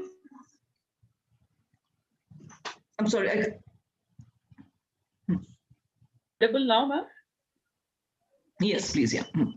Who will be held responsible for poor performance, failure of allotted work to a female gender employee, to which like a task which was primarily given to a male gender, but they have recently females have come into that roles as well. So, and if they perform poorly, I think that's what he means. So, what will who will be held? If anyone is performing poorly, then that person has to be rectified. So if someone is not doing their job, whether male, female, you have to, that person has to be corrected. You have to supervise, you have to mentor, tell the person that this is where their mistakes are and this is what they should do. So here it is not about, we do not lower our standards because it's a woman doctor, so the standards will be the same. Yeah, you have to excel. I think, ma'am, what he means here is, like, there were some gender roles, and this particular, like, he doesn't specify the particular work, but he means that a specifically male gendered work, and now women are. What? He doesn't male specify. gendered work. What could that? Like work which was allotted to males before only, and now that work is being allotted to females as well, and females are not doing well. So maybe I don't know what that male gendered work. I don't know. Is it so super technical that maybe it's because if they need some guidance, then let them get that guidance. I don't know what that thing. No, ma'am. Actually, it is very. He wishes to ask that who will be held responsible for poor performance, failure of allotted work to a female gender employee, the work which was still now allotted to a male gender. मतलब कोई भी काम जो अभी तक कोई mail कर रहे थे वो अब किसी फीमेल को दिया है लेकिन वो नहीं कर रहे हैं इस काम को अच्छा, तो then who would be held accountable for this कि आप इसको नहीं कर पाए या आप इसको नहीं कर, तो I think as you said earlier कि the standard is same for all. It doesn't depend on the Yes. I'm sure, yeah. So the standard, so it may be someone, so is it not automatically if someone is male, that person will be able to do the job? I mean, that cannot be. You have to, whether male or female, the person has to be properly trained, and then, and if they still don't perform, then maybe some more training, and then maybe you then reassign to some other thing. But if the suggestion seems to be like, because men are doing this, so women could not do it, and so if you send a man to this, automatically the man, because he's a man, he will be able to do that. That can't be.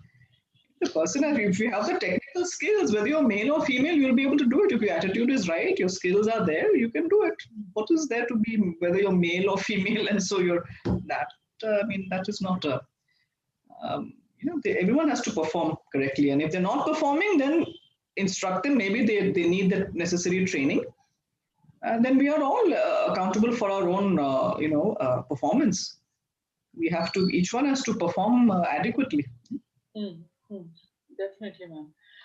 Ma'am, there are some questions regarding procedures, which I think you will come next. We'll come to that. Soumya ma'am, Soumya ma'am, there are, I think one person is repeatedly asking that they are not able to view the question. Sunil, can you tell the procedure once more, Sunil? Because this is again the question has come that we are not able to view this. So please clarify. Anybody, the simplest method is, in case you are not able to see the question, just click on the link with which you had joined for the webinar. The ticker is there on the top. In case you are on the same link where you are viewing it, just refresh. The link is floating on the top. आपको सिर्फ उसके ऊपर click करना है, and it will say question assessment question number 3. Click here. Just click on where it is written. Click here.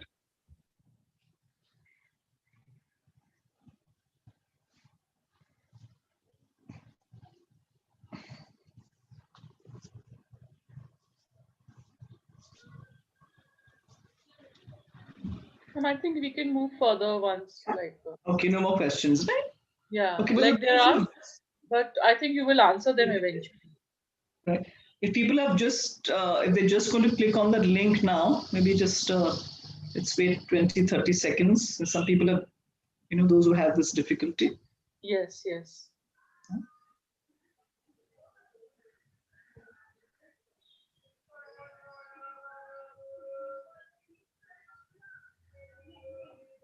Ma'am, many people are appreciating the workshop. They're saying that it is, informed us so much, and it is a very good workshop. Good.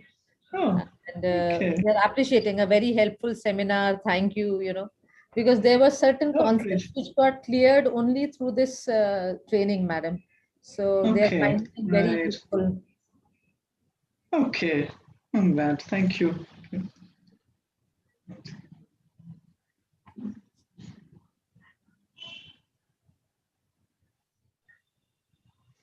Okay, I think we can probably go on now, no? Because there were very brief questions there. I think, should we go on? Soumya, should we? Yes, ma'am. Yes, ma'am. I think we can go on. Okay, right. Okay.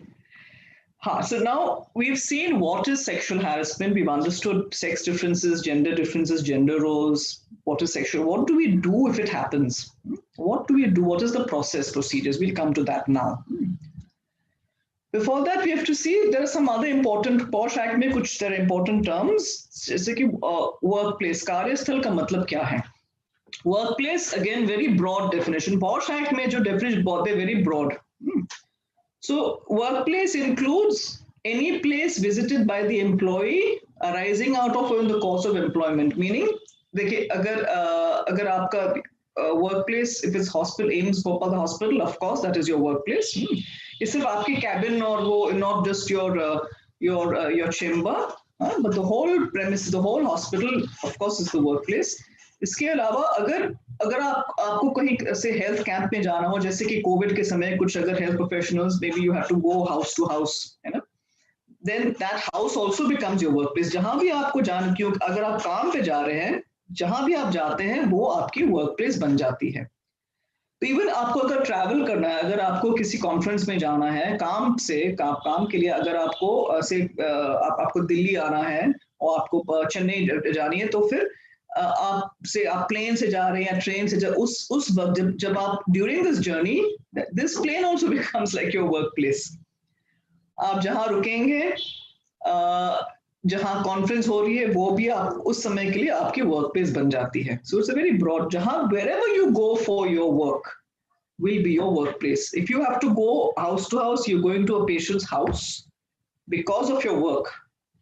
यूं ही social visit कर रहे हैं वो तो अलग, वो तो नहीं है, लेकिन because of your work you're going to someone's house, then उस समय के लिए वो घर भी आपकी वर्क प्लेस बन जाती है.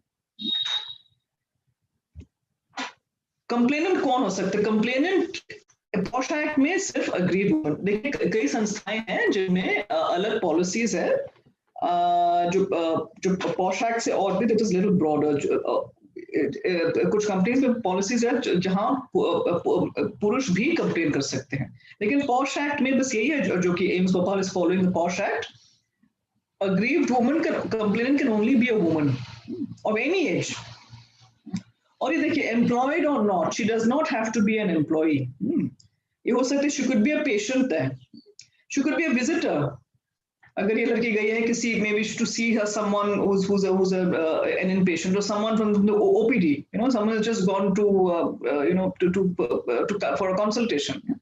So any woman who has gone to the workplace, if she alleges sexual harassment by the respondent, she is the aggrieved woman. And the word we use, जिनके खिलाफ केस होता है, they are called respondent, not accused, क्योंकि ये criminal case नहीं है. Employee का भी, it's a very long definition, very broad thing. ये सिर्फ वो नहीं जो permanent staff है, it's not just that. Regular staff, of course, temporary भी अगर हो, ad hoc, अगर कोई daily wager है, directly or through an agent, paid, unpaid, voluntary, intern, trainee, apprentice, जो भी, जैसे कि ये someone who comes to do some work, आपके computers में कोई problem है, तो you get some technician working on computers, generators not working, आपने electrician को बुलाया, sometimes you need a plumber, तो उस वक्त वो भी employee माना जाएगा. देखिए, अगर कोई व्यक्ति है जो जिनका काम है सिर्फ वो कंप्यूटर्स रिपेयर करना, वो लेट अस से एम्स की मतलब एम्प्लॉय नहीं है. कभी अगर कोई प्रॉब्लम हो तो आप उनको बुलाते हैं, तो वो जब वो आते हैं यहाँ काम के लिए, तो he will also be called the employee. When he leaves the workplace he is not the employee, but for the POSH act while he is in the workplace he will be the employee. Respondent, जिनके खिलाफ कोई case होता है, the person against whom aggrieved woman has made a complaint. Respondent can be a woman, can be a man. Complainant can only be a woman. Respondent can be a woman or a man. Now let us see the process. So any aggrieved woman जिनके साथ sexual harassment हुई है, we can complain to the IC, internal committee. हर संस्था में एक अलग IC होती है, with the private sector, public sector, all of them. So AIIMS BHOPAL, you certainly have an IC. Complaint should be in writing. It's always better in writing. जो कि जब आप in writing आपको क्या देना कि क्या हुआ था, कब, the timing, कहाँ, which place, or who else was there. So all this information helps the IC to decide. और एक अगर किसी महिला को अगर कोई मुश्किल होती है, maybe she doesn't know how to write, then the IC will help her to write down the complaint. एक टाइम लिमिट एक प्रकार का है जो 3 महीने के अंदर आपको कंप्लेंट देनी चाहिए. देखिए, आप जितने भी देर करेंगे उतनी भी मुश्किल हो जाता है. Just like in any medical condition, you delay it, it makes the problem worse because people forget. जितनी जल्दी हो सके आपको complaint करनी चाहिए. देखिए, I know there will be a lot of hesitation in filing a complaint. Whenever if sexual harassment occurs, the first thing the woman thinks, oh, मेरे साथ क्यों हुआ ऐसे? And then we think, चलो एक बार हुआ है, अब करने दीजिए. Maybe it will not happen again. Then it will happen again. Then we think, if I complain, then people will start talking about me, and then there'll be also women don't want to usually complain, so they just keep on postponing it. Then they see जिन्होंने मेरे साथ किया, अब मैं देख रही हूँ कि औरों के साथ भी कर रहा है, तो I should have complained earlier. So complain quickly, complain promptly. Within 3 months, एक extension period है, another 3 months, so total it can be 6 months. मान लीजिए कि 3 महीने के अंदर अगर कोई खास कारण के लिए आप नहीं complain कर पाई थी, तो आपको और 3 महीने और मिलेंगे. और अगर series of incidents, मतलब सिर्फ एक ही नहीं कई घटनाएं हुई थी, तो from the last incident, suppose January में हुआ था, फिर फरवरी, फिर से मार्च में, तो मार्च से शुरू होगी वो next 3 months. So you will get 3 months and extension of another, so total 6 months to complain. हाँ, लेकिन ये भी बात है कि अगर कुछ खास reason है कि आप there's a long delay, then maybe you can, the IC could also consider, but posh act is say 3 months and then extension another 3 months, so total 6 months. Okay, IC के बारे now आप कहाँ complain करेंगे? देखिए, there are many forums. You can go to Women's Commission, you can go to police, but the best thing under POSH Act is you should go to your internal committee. कुछ संस्थाओं में IC नहीं होती है, then they have no choice. Then they can't go to the IC. But since you have an IC, you should go to an IC. Internal committee may, this is the structure. There will be a presiding officer, the chairperson of the internal committee, who is supposed to be a woman of senior level. कम से कम 2 employees भी होने चाहिए in इस IC में. And these are employees who are committed to the cause of women's rights, or उनका कोई social work experience है या कोई legal knowledge है, and एक necessary external member is very important. To show that, because this body has to be neutral. Just because this IC is from employees from within AIIMS, one shouldn't think, now they will, they will automatically take one side or the other. No, they have to be neutral, and there is this external member who will either be from an NGO or from, from some maybe could be a lawyer or someone who's an expert on these issues, who has to be there and is actually there, who will ensure that there is neutrality. So this person is not working or not related with AIIMS BHOPAL, and at least half the members. There should be at least 2 members. That means there could be more. There's no upper limit, but minimum to itne hone chahiye. So कम से कम एक तो chairperson जो महिला, has to be a woman. Another 2 members. So minimum 4 hone. They have to be a minimum 4, plus at least half should be women. You can have all women, but कम से कम half have to be women in this entire IC.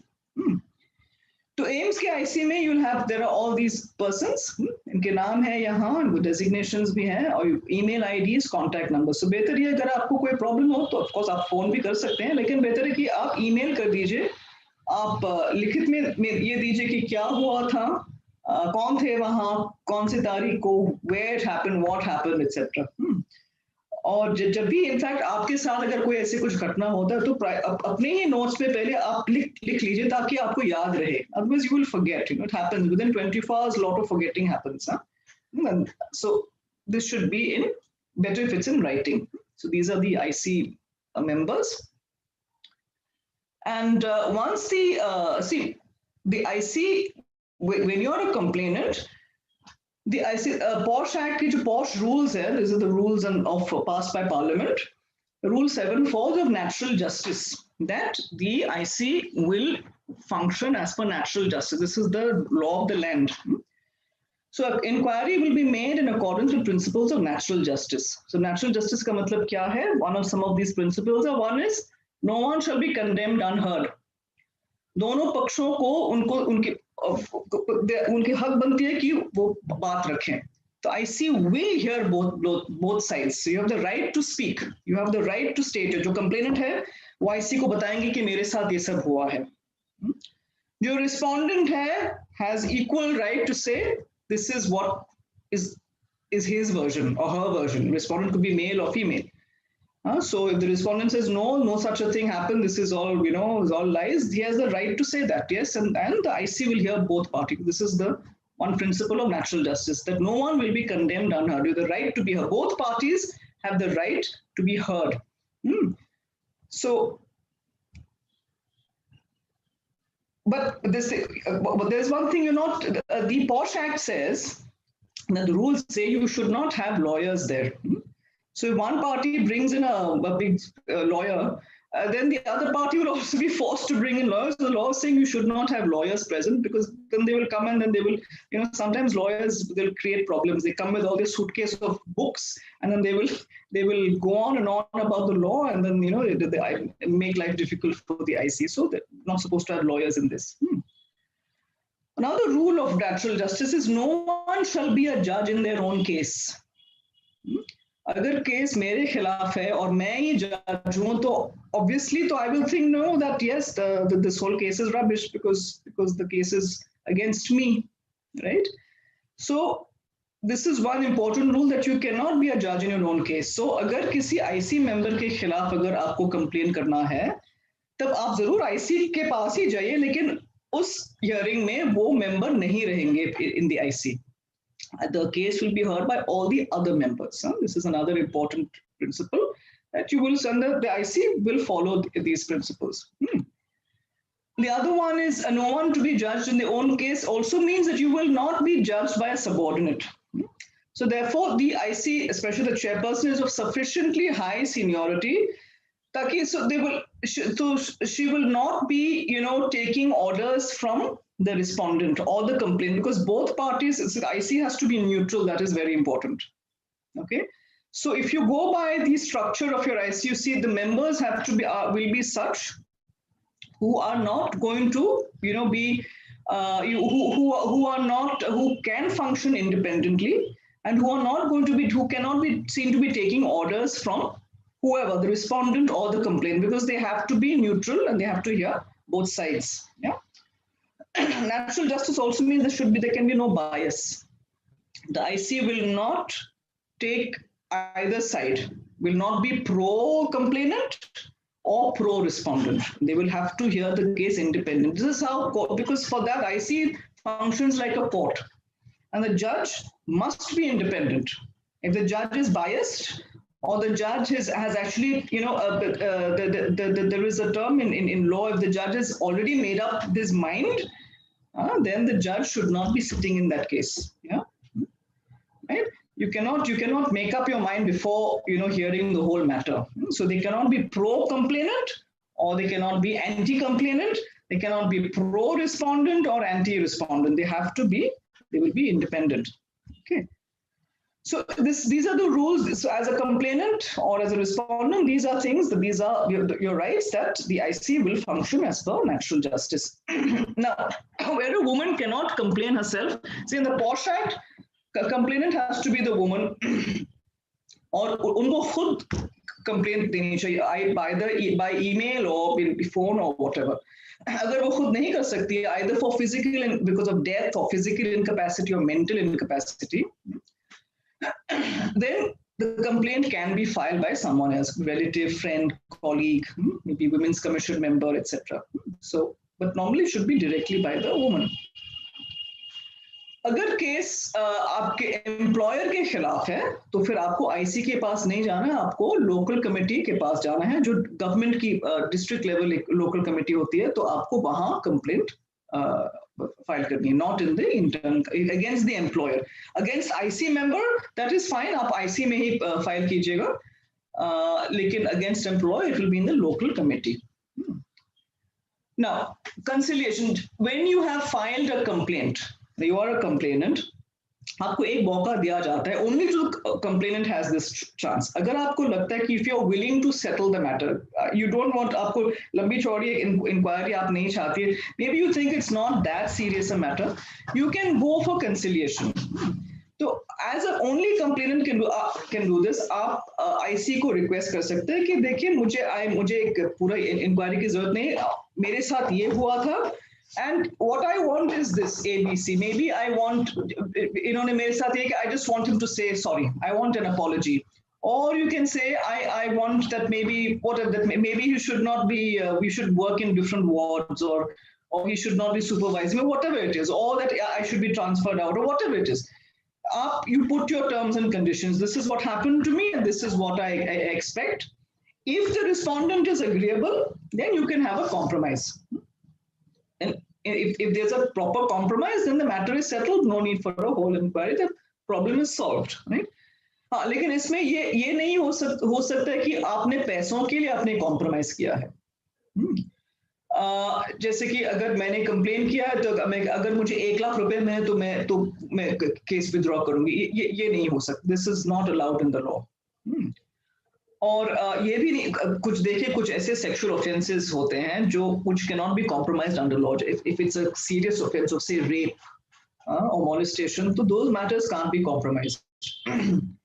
But in terms of so if both parties are agreeable, then you can have a compromise, then the matter is solved.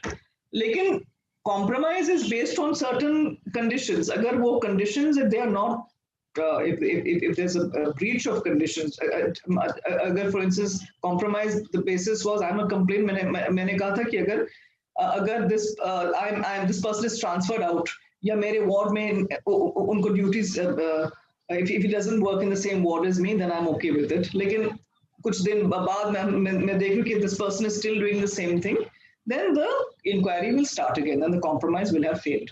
लेकिन एक मौका दिया जाता है only to the complainant if you want, only if you want, you can request for a conciliation. Now during inquiry, you'll have this whole natural justice thing. तो दोनों पक्षों की सुनेंगे IC. So your complainant statement, फिर respondent statements, अगर आपकी witnesses हैं, दोनों तरफ की witnesses, they'll give their statements. अगर कुछ documents हैं वो भी, क्योंकि थोड़ा it's like a court process. Now during the inquiry, अगर complainant कुछ चाहती है कि उनकी transfer हो, या she can even ask for paid leave up to 3 months.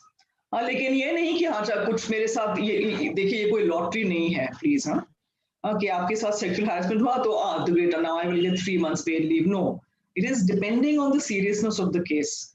अगर आपके साथ ऐसे imagine like if it was a Bhanwari Devi, when there's such severe atrocity, you may need time to recover. So accordingly, you can, if it is for the ends of justice, if it is required, then IC can grant you all this, transferring you or granting you paid leave, etc. IC can recommend that, and the employer will implement that, even during the inquiry. When the inquiry is complete meaning both parties have been heard and the IC has come to its conclusion. So a time limit hai, IC should complete within 90 days, but maybe it's not a strict time limit, but this is the rough, it should be within 90 days, and then next 10 days they send to the recommendations to the employer.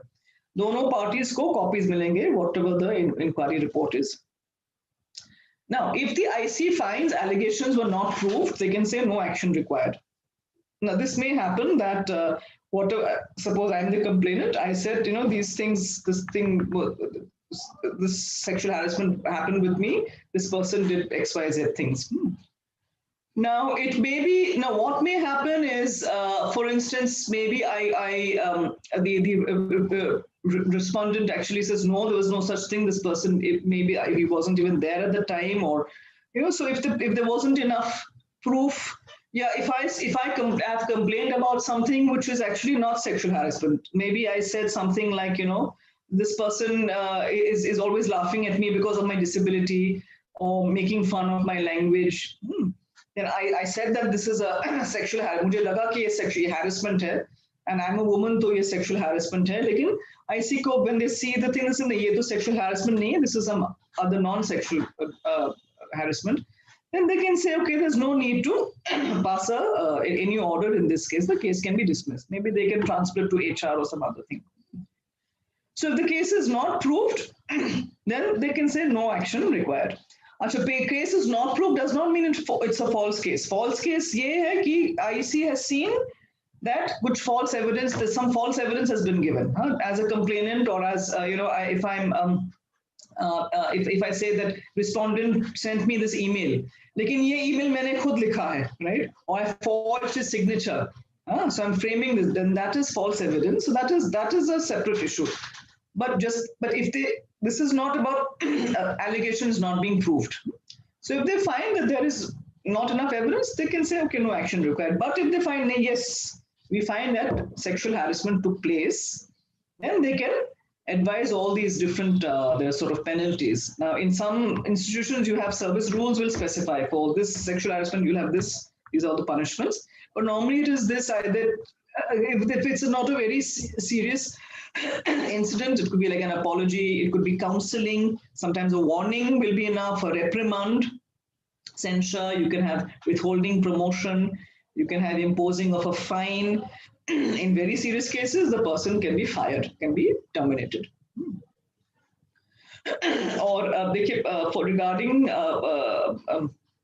fines, they can say deduction of salary of the respondent, which can go to the complainant. And see, this is the, it's very interesting. In many cases, you find as soon as a complaint is filed, then the respondent, he starts looking for a job somewhere else. Now, of course, because it's AIIMS BHOPAL, of course, as, people, once you join AIIMS, you probably will not want to look for any other job.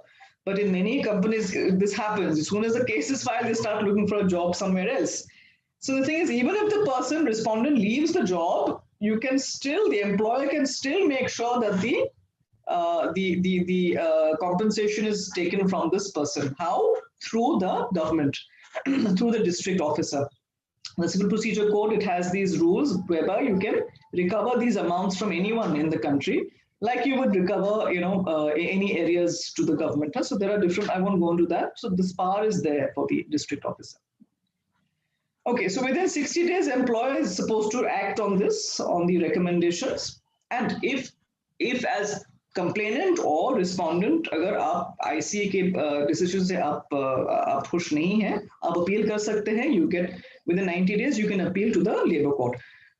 Of course, if it's an urgent situation, you can also go directly to the High Court or even Supreme Court. वहाँ कोई time limit नहीं. But in any case, you should always go quickly. आप देर मत कीजिए. IC के पास जाने में या in appeal or wherever, you should act quickly. Now, IC has the power to impose in a very serious case that if compensation is required, where, like in a case like, with the sexual assault or, so where there's mental, they can decide to give compensation depending on his mental trauma, loss of career opportunities, some medical expenses because of physical harm, and also depending on the respondent's financial status. So some compensation can also be ordered if the case requires that. The IC can decide on this. Right. One more thing now to keep in mind is we'll come to this issue of sexual harassment in the workplace. POSH Act, SHW Act. This is a civil matter. Okay. In law, we have two very broad type of cases. One is criminal case, and the other is all the other cases. Criminal case में जैसे कि जहाँ भी कोई अपराध होती है, डकैती या मर्डर और rape, all these are offenses जो इंडियन पीनल कोड में ज्यादातर इंडियन IPC में दिए गए हैं. So wherever you have an offense that is a crime, then that is a criminal case. और क्रिमिनल केस में प्रक्रिया ये है कि आप पुलिस के पास जाएंगे, आप FIR फाइल करेंगे या डायरेक्टली क्रिमिनल कोर्ट में. जो तो there's normally an FIR, the police will investigate, but there's a charge sheet, and then matter goes to criminal court. Right? And here the thing is, once if it's, let us say, a case of murder, suppose a murder has happened and the police will investigate. Suppose the murder, they find that they think I have committed the murder, I will be called the accused, not respondent, I will be the accused. If I am the accused, then in a criminal case, the court will have to judge whether I have committed the murder or not.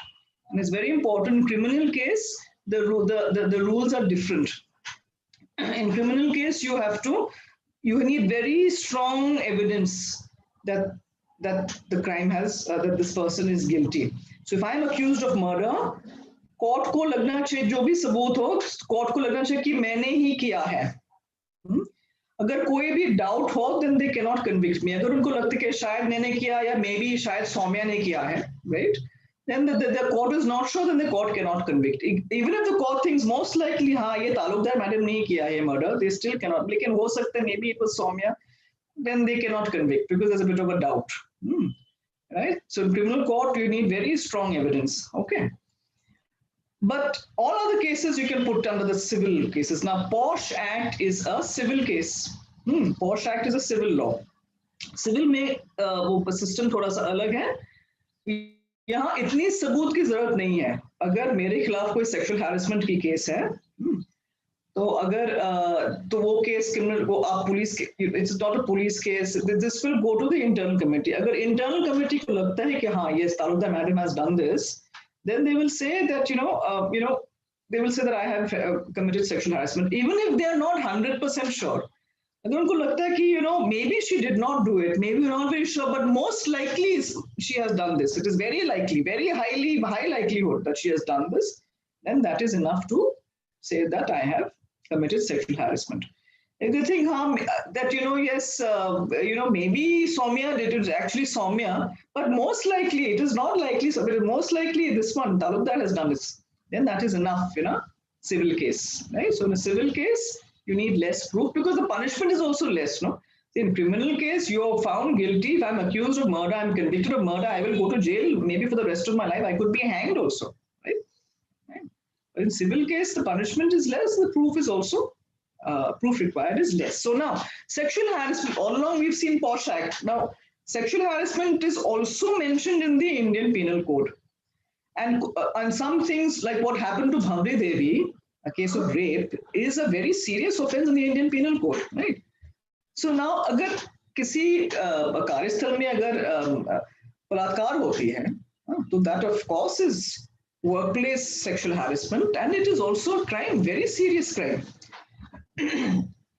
Or if there is outraging a woman's modesty, or insulting, so, sort of singing obscene songs or passing obscene, remarks, insulting women's modesty, or even sexual harassment. Sexual harassment IPC में भी है, POSH Act में भी है, लेकिन IPC में वो definition बहुत छोटा सा है. It's much smaller, very narrow. POSH we saw very long, etc. etc. यहाँ कोई etc. की बात नहीं हो सकती. It's a very narrow, small definition. But sexual harassment is also an offense. Or yes, sexual harassment is not just in workplace; it could be anywhere.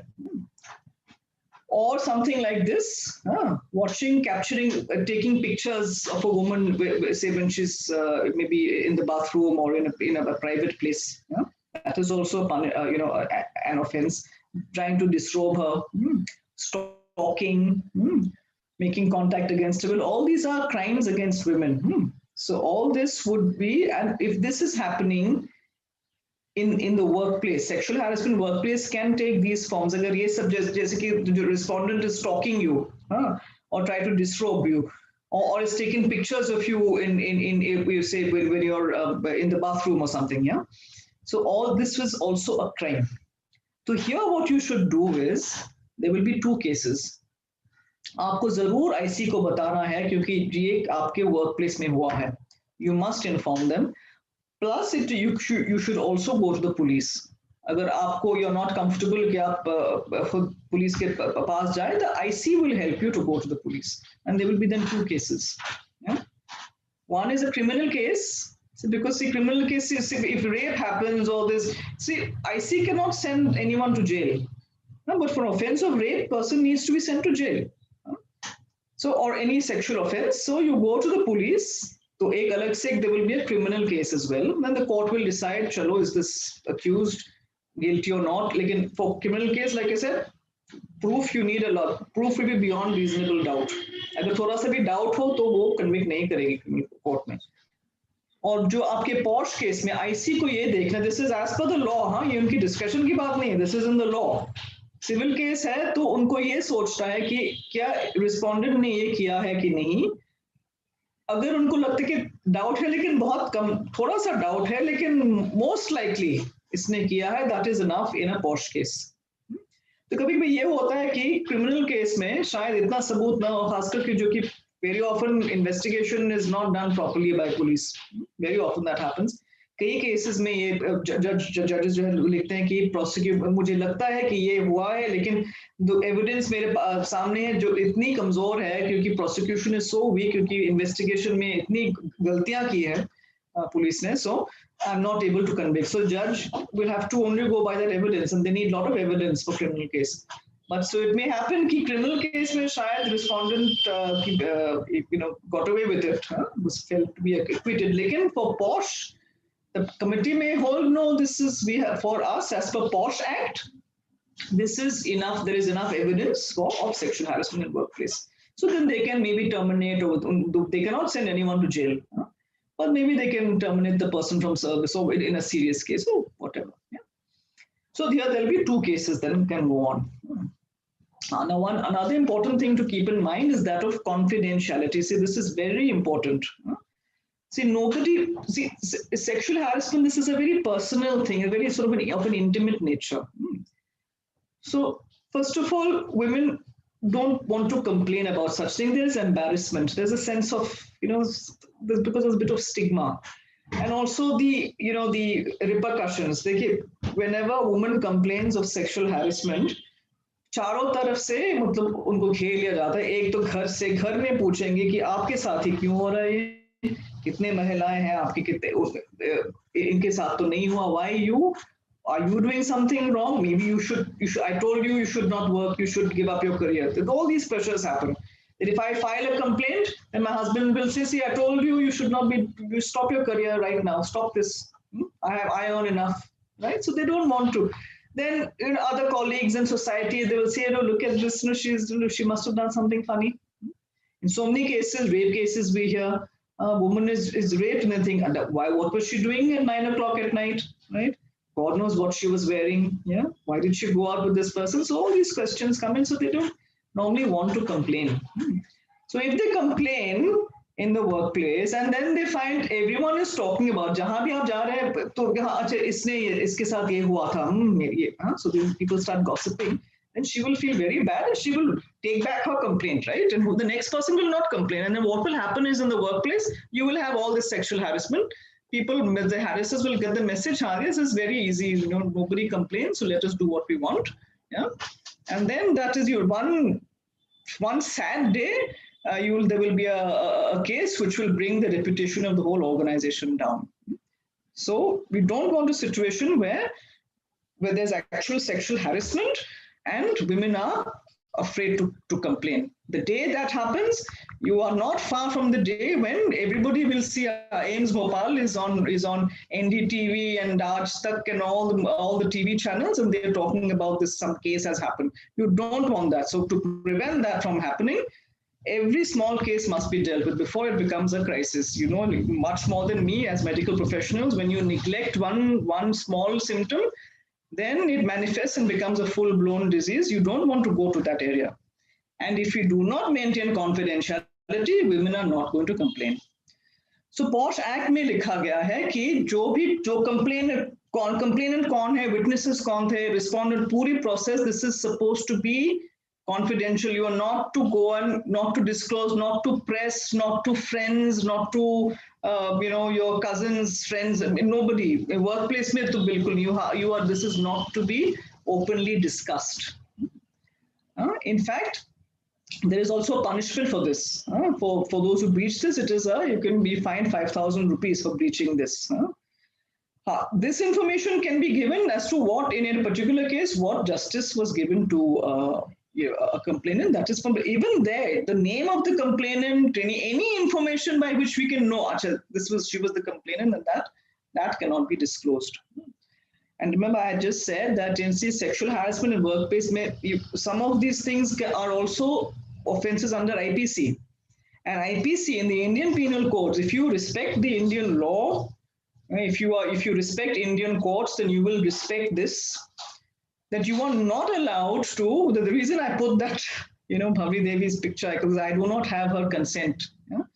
We are not to disclose the identity of any victim or survivor of sexual offenses. This is in the Indian Penal Code, whether it's rape or, sexual harassment or, stalking, etc. We are not anyone, if you disclose without consent, see, if the woman consents, it's another matter. If we disclose without her consent, we can be sent to jail for 2 years. So please, so one is in the very base, because so that you don't have to go to jail for 2 years, or you don't have to pay a fine for 5,000. You must maintain this. But more than that, please respect your workplace. It is because you have a duty to your workplace. You have a duty to your patients. You have a duty to your workplace. And so you don't want these things to happen. In AIIMS Bhopal, it should not happen, and it is your duty to make sure it does not happen. इस बात पर आप ऐसी चर्चा करेंगे हर तरफ, then that is, you are harming your workplace. So please maintain confidentiality. That's very important. Now, beneficial legislation. See, now there are different kinds of laws. One type of law, which is any law which is made for the benefit of some vulnerable group.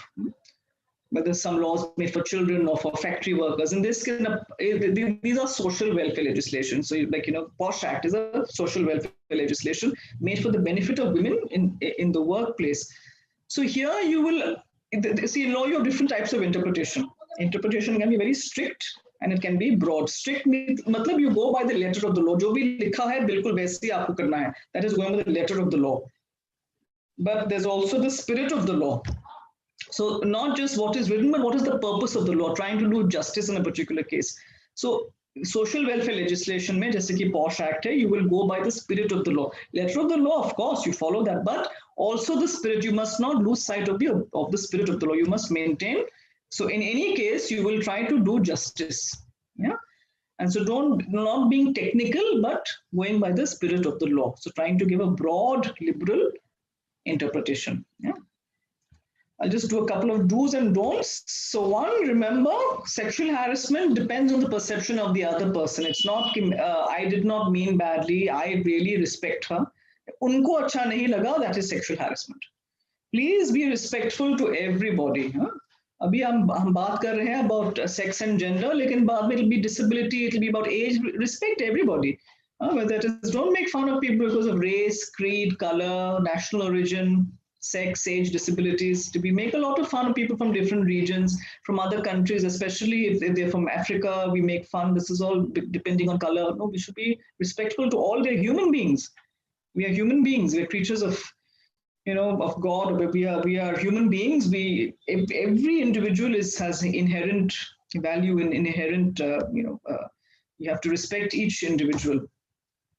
Then don't, please assist anyone who has experienced sexual harassment. Please help. Please be supportive. Don't try and put that person down. Keep your relationships professional. The attempt should be professional. To be a good professional means someone who is excellent at their work, who is competent, reliable, trustworthy, who is helpful, who is, but you don't have to be rude, and that is not professional at all. The empathy, you're mentoring people, be professional. Huh? So don't be taking, making, silly jokes and acting like a clown and trying to be funny and, trying to, lower standards like that. Huh? I mean, yes, it's good to have humor, but of a certain standard. I mean, you should be like a, it has to be of a good level, yeah, of a professional. All your communications, whether it is by WhatsApp or by email, please be careful. Huh? Don't be careless on these things, because like WhatsApp messages, if you're on Facebook, there are social media, please, with your work, with your colleagues, be extremely careful. आप लोगों ने picnic में गए थे, तो picnic के photographs are there, and then your colleague is upset, why do you put this picture there? So you be cautious. These in WhatsApp, these emojis, be very careful. Do not make it. Do not use incorrect emojis. Some emojis have double meanings. If you don't know what those meanings are, don't use them. Be careful in your communications. So it should be proper. If you are in any relationship with a person in your workplace, you should inform the proper authorities, because it is very irregular. If you are, say, your girlfriend is your subordinate and you are writing her appraisal reports, that is improper. That should not be done. You should inform them. Please don't assume that these are irrelevant to you, that you are a brilliant doctor, you are, whatever, you may be a gold medalist, maybe your patients love you, you have very great reputation, excellent, very good. But please don't ignore this, because this is there to help the whole workplace better. So please don't ignore these posh policies, etc.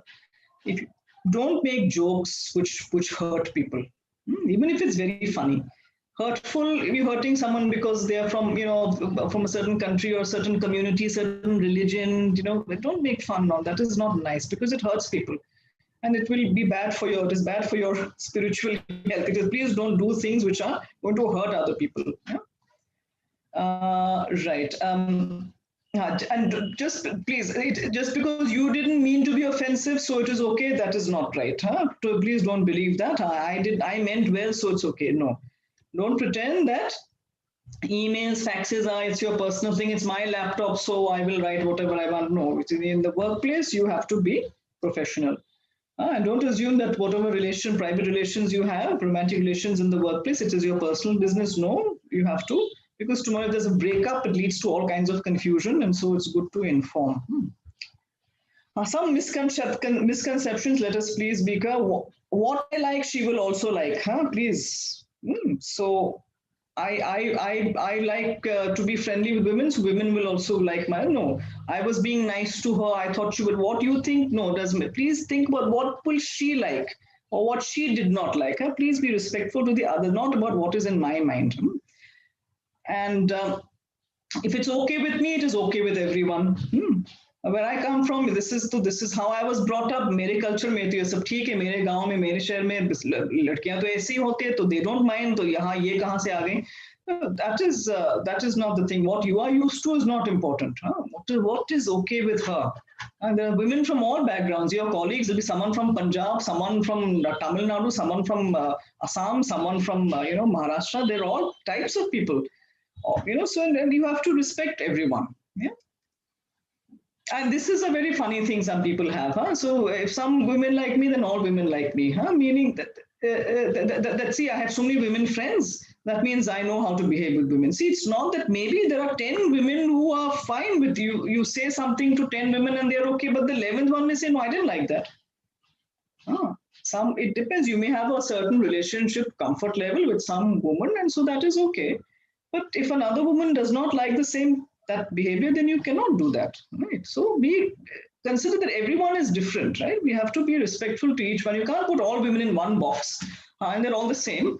So therefore, all of them like me. Everyone is different. Like all men are different, all women are also different. So, right. Okay, I think we can come to questions of 4. You can do that link thing, please, and I'll stop sharing. Yeah, students and participants, viewers, the link is now live on the page where you are viewing the webinar. In case you are not able to see it, just refresh the link.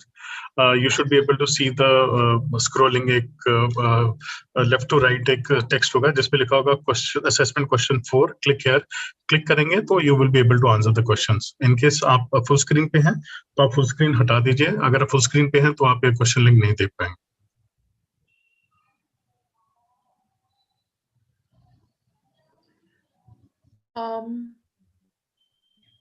If it's okay, ma'am, I can take some questions. Yes, please. Yeah, ma'am, there's one question.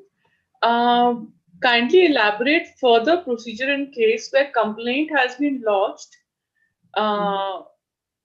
in IC as well as an FIR has been filed simultaneously. Now, with the FIR, the decision will come late.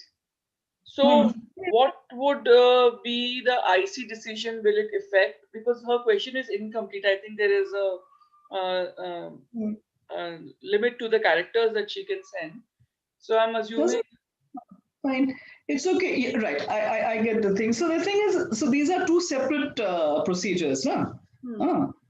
So it's sort of, suppose, it's sort of you have a toothache and you have a headache. So what you can't attend to both of them or what at the same time? You can know, when my tooth is fixed, then I will fix my head. No, right? So you can't say if you have a heart problem and you also have diabetes, no, I must first cure my diabetes, then I will. No, so these things will go directly. So they're separate procedures. So here, criminal case will take its own course. It takes a little time. It should not take so much time, but it takes time. So let it go ahead.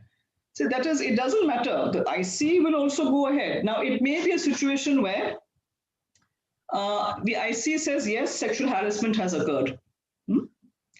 And 2 साल बाद आप देखेंगे कि criminal court ने कहा कि नहीं ये तो this person is acquitted. Then what respondents say, देखो, see, IC was wrong. IC said, I have done this, but see, criminal court, sessions court, these are judges, they said, but that is a very wrong assessment, right? Yeah. It's like, it's like a person saying, suppose if there's something wrong with your kidneys, that means there's something wrong also with your teeth. Your teeth are okay, so your kidneys must also be okay. No. See, the IC will go as per POSH Act. In a civil case, it's a different thing entirely. And so as per the POSH Act, the IC has held that, yes, sexual harassment has occurred, then that is the correct thing. Yes, if you have a problem with that, you can appeal in labor court or you can go to court. That is under the POSH Act. Now, just because you are not convicted under criminal case, maybe that's not because the proof required is so high, right? So maybe that was, and the definition is very narrow for in IPC. So maybe there was not enough proof for a criminal case, but there could be enough proof for your POSH case. So anyone telling you, see, this criminal court acquitted me, so therefore I have not committed something under POSH. No, that is completely wrong. It is completely wrong. It's just like saying my kidneys are good, therefore my teeth are also good. No, they're different. It can be very well be you don't have good kidneys, but you have very good teeth. That can happen. Yeah, so maybe that you have, the criminal court has held that this person is acquitted, but the POSH IC can say, no, this person has committed. Under the POSH Act, you have done something wrong. That can very well happen. But they're two separate procedures. It is entirely different. See, Porsche, like sometimes I see, sorry, sometimes I see, or the administration might think that, okay, if suppose that person, we should not give him a punishment, let the court decide. So, or you can lessen his punishment because FIR has already been fined.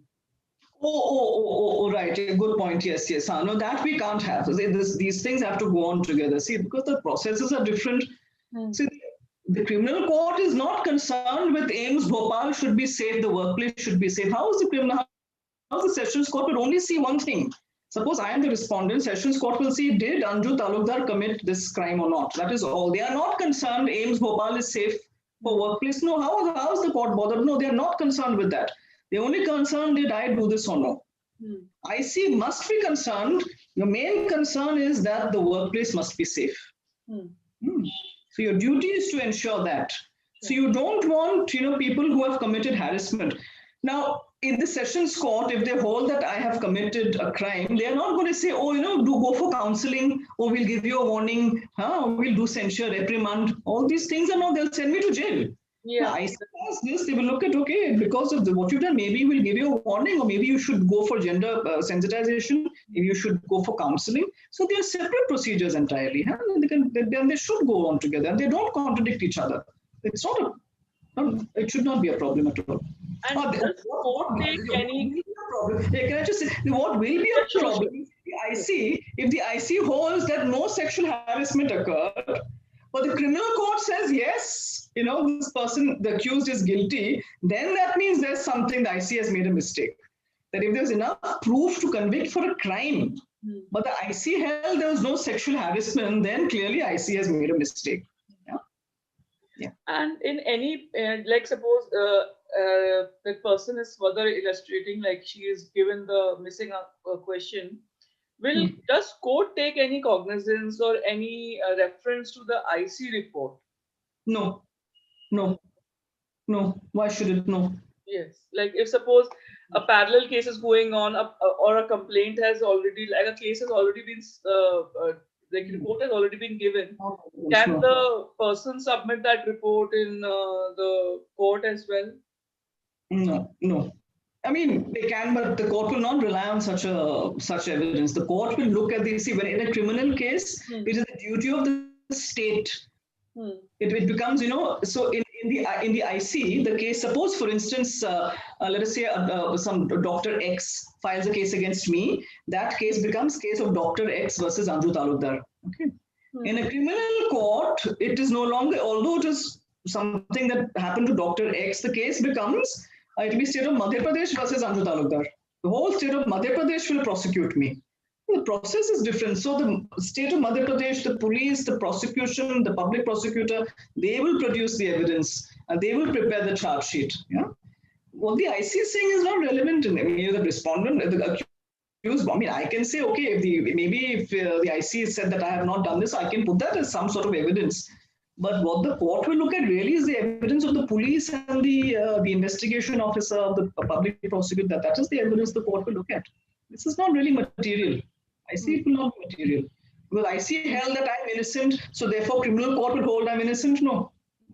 I mean, one can argue that, but the court should not be going by this because it's a separate thing. Ma'am, does the employee has to take permission of their admin or HR to file a court case? No one has to. Anyone can approach a court, and there are some types of cases where the case is against, government officials. Then the sanction of the government may be necessary, but not in posh case. Now, for sexual offences, no, that is not required at all. You can go directly to the court.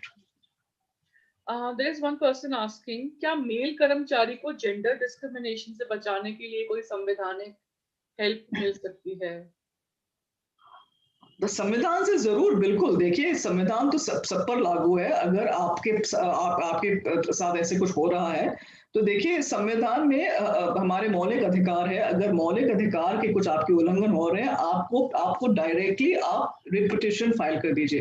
पहले तो आप कोशिश कीजिए आपकी department में, आप HR department जो personal department, आप उनसे बात कीजिए। अगर वहां से कुछ आपको मदद नहीं मिल रही है तो आप you can go on a writ petition.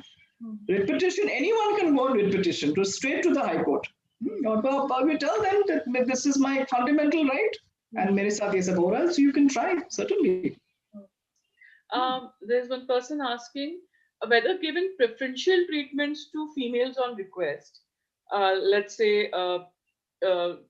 moving their duties according to their according to their convenience, because like let's say safety and babies and other issue, would that be considered as gender discrimination? See, gender discrimination is basically you're doing something unfair, unjust. Now, suppose, for instance, if you're providing some special provision for women, so for instance, in night duty, the company provides for transportation. It's taking care of the safety of the women employees. This is something extra, some special thing. Is it wrong for the company to do that? Is it wrong? Can we complain? Because if they don't do it and something bad happens, do we want that responsibility? Suppose we tell a woman who is pregnant that no, you must do all this heavy physical labor, and if she loses the child, who will be responsible? So one can say there seems to be you're favoring this woman, but if you don't provide those extra, if you don't provide that the necessary care, who will be responsible for the consequences? See, in law, when we have equality does not mean same. It doesn't mean we treat everybody exactly in the same way. It means you have to treat everybody in a just way. Everyone is entitled to justice, right? So tomorrow a man will say, oh, how come I don't get maternity? Or some woman may say, some woman who says, I've never had a child, so I've never had maternity leave. How come she has maternity leave? That is not fair. Someone can make that argument. But if you have not had a child, you don't need maternity leave, right? And the reason we give maternity leave, it is not a special favor. This is necessary for society. We don't want a situation where women will say, I will not have children, my career will go for a toss. All these women then will they'll stop having children, then after 30 years, we'll have a major crisis in the country because, you'll have only elderly people and no young people. We can't have this. No? So as a country, if it is good for us that we want women to feel safe, to have families, and you have to take care of them when they do. Otherwise, how terrible it will be that, as an employer, because of my something I did, my colleagues or my employees have suffered a miscarriage. This is not giving something extra. This is giving what is necessary so that she can enjoy her rights. Now, I as a woman, I have not had a child, so I can't say, oh, but I did not take maternity leave, so nobody else should take it. What stopped me from having a child? No, that's not fair. I didn't take it because I didn't need it, right? But I must not ignore the necessities of what is required in the workplace for everyone. In cases where there is a verbal argument and misconduct between seniors and juniors, and later that is filed as a sexual harassment case, how will we differentiate that it was just a normal argument or a professional argument and not a sexual physical misconduct? You will have to see what was said, how it was said. If what was said, if there was some sexual basis to, there was some sexual sex or gender, if there's some, at the base, there was some sexually determined behavior. So you're arguing and then you bring in this thing, oh, you women are like that, or it's because you're a woman, you did this. So, I always knew women would create this. That's why we should not have women here. Then you suddenly, you get in that sexual, you get that basis there. Now, arguing, if you argue once or twice, but someone who's always yelling and screaming, this is bad for the workplace, and this is something that person should be reported. They have to learn anger management. So not in the IC, but then such a person who is always yelling and screaming, and they spoil the workplace. Some action has to be taken there. But so just yelling and screaming may not be sexual harassment. But if it does, get some content of sexual harassment, then it could also be a sexual harassment case. Ma'am, there are many questions regarding teacher-student harassment. And I want to add one more thing, like what if a patient harasses a doctor or a nurse? Yeah. Yes, that's also sexual harassment. If it is, so a patient harassing a doctor is also harassment. And it could also be sexual harassment. That can happen. So in which case it could be a case of sexual harassment. The doctor against yes, because it happened in the workplace. If it has happened in the workplace, the patient has sexually harassed a doctor, the doctor should and must file this case in the IC against that patient. And if it's a criminal case, also go to the police. So no patient should get the idea, I'm a patient, so I can start taking Sorry? But is the patient answerable or come under the purview of IC, like because he is not a part of the institution? Well, the thing is, you know what? So here's, so the thing is, since this has happened in the workplace of the doctor, AIIMS BHOPAL doctor has experienced sexual harassment within AIIMS BHOPAL, right? So you go to where will you go? You'll go to the IC of AIIMS BHOPAL. Now, AIIMS BHOPAL will see now who is the patient. Suppose the patient is someone who is maybe some businessman in Bhopal, right? Then the IC may think, okay, now what can we do against this person? The IC will have to ensure that the AIIMS BHOPAL IC will ensure that the workplace is safe.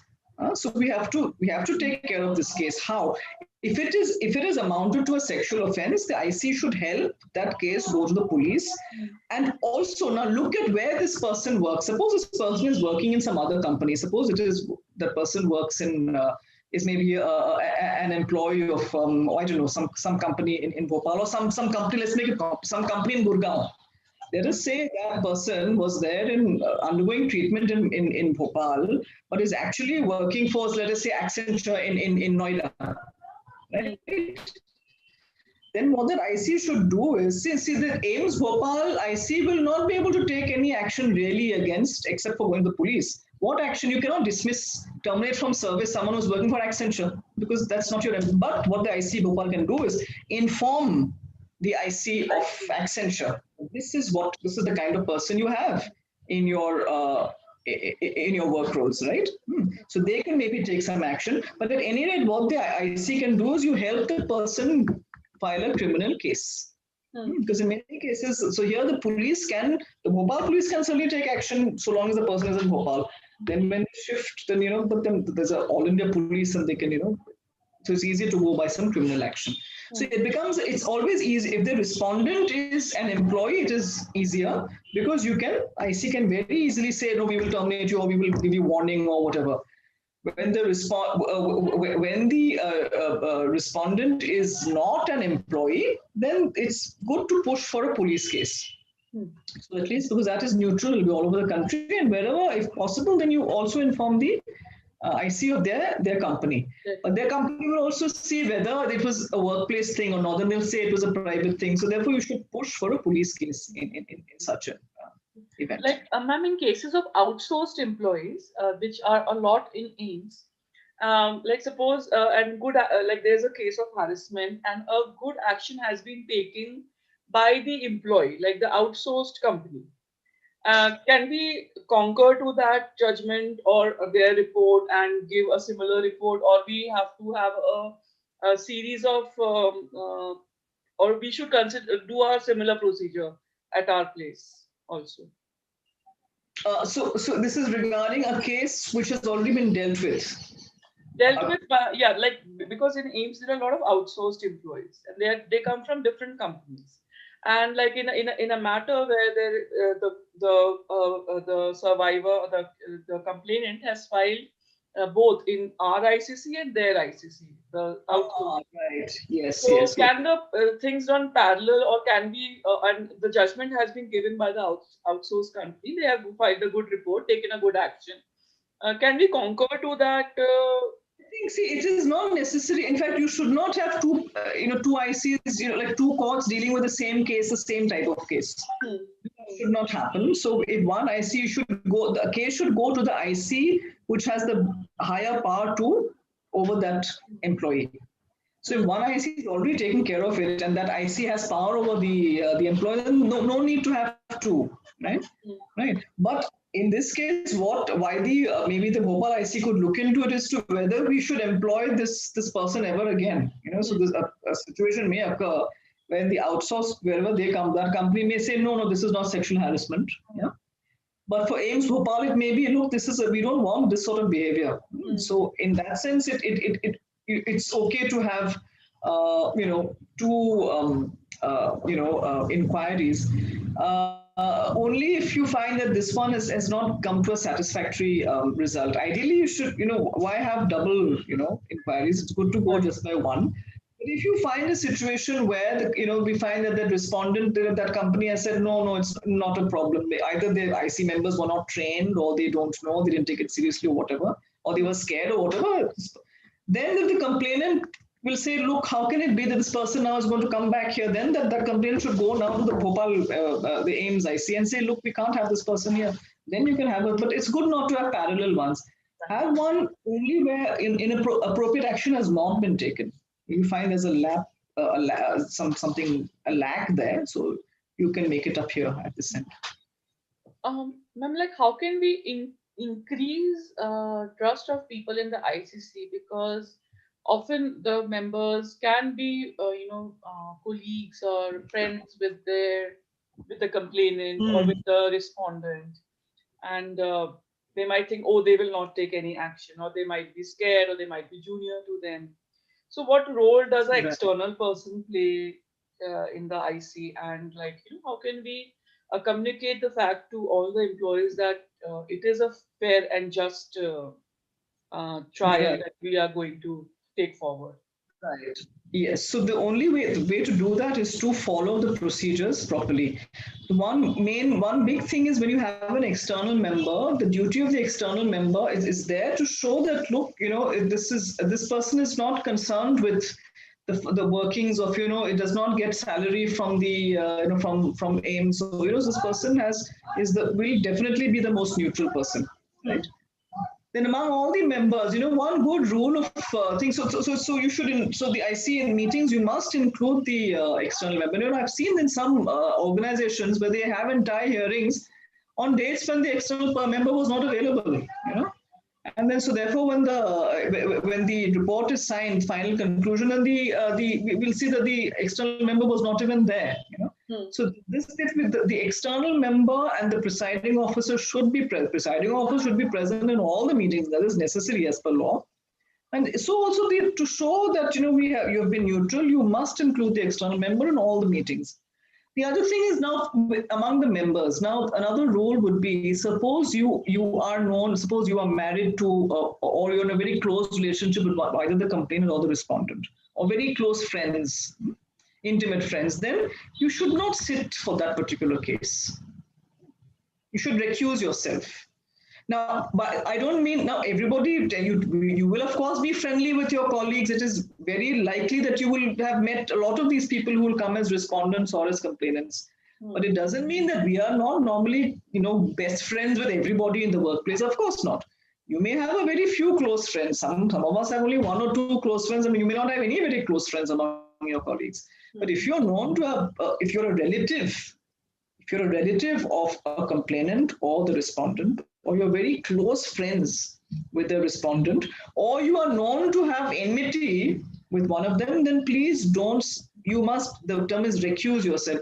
You must not then sit for that particular case in the IC. It is for the IC members, when you observe all the rules of natural justice, when you've given both sides, you've made every attempt to give both sides an option, you're hearing both sides. Yeah, so if you've given 7 days to the complainant, you're giving 7 days to the respondent. Treat both parties equally. Then if you follow the right procedures, you are seen to be following the right procedures, and that should not be a problem. And yes, whenever you are particularly against someone or you're related to someone, then don't sit on that case. And the external member should be there for all the hearings. Yeah. If anyone has any more questions, they are free to send, because this is the chance, because after that I think we'll be closing the sessions. It's almost like in 10 minutes we'll be closing the session. So because there are no further questions from the audience side, so I think if the panelists have any questions, any clarifications they need, they can ask Dr. Kusum, Dr. Bhavna. I can see Dr. Kusum, she wishes to ask something.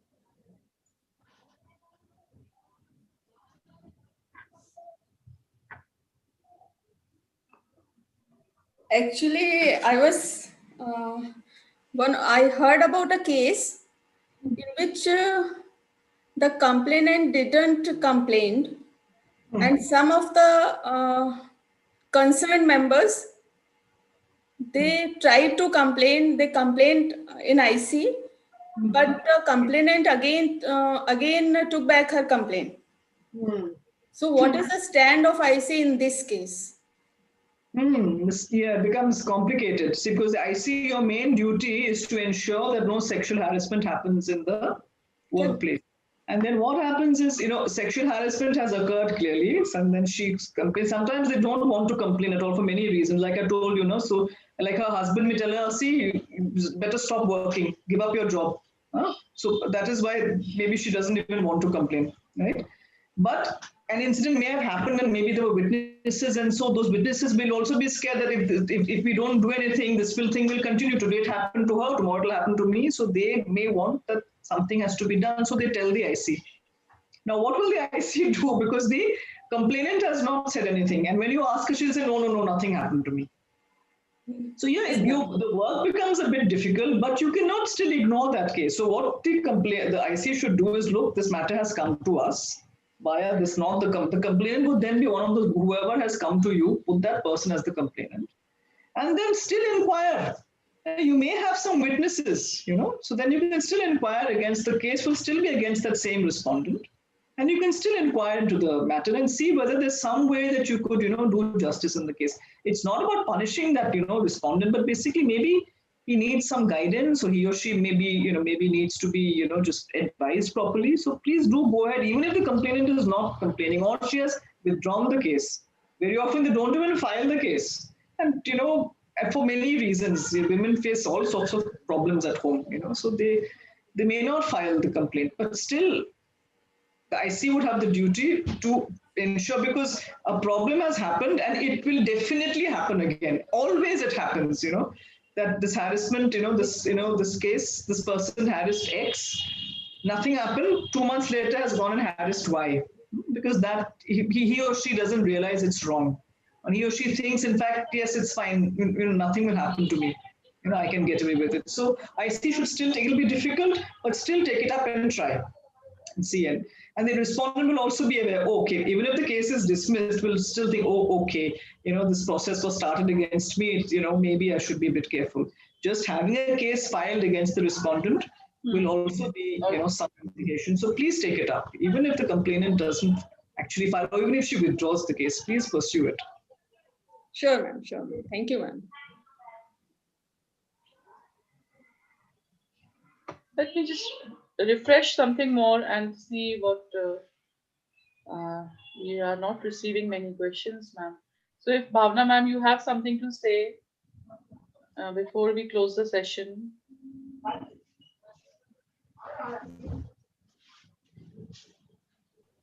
It was a good session, madam. We got a lot of questions and people are really praising that it was beneficial for this workshop was beneficial for them. And since you took the workshop so nicely and it was nicely taken, it took us through the session very, comprehensively, and all the necessary details were shared.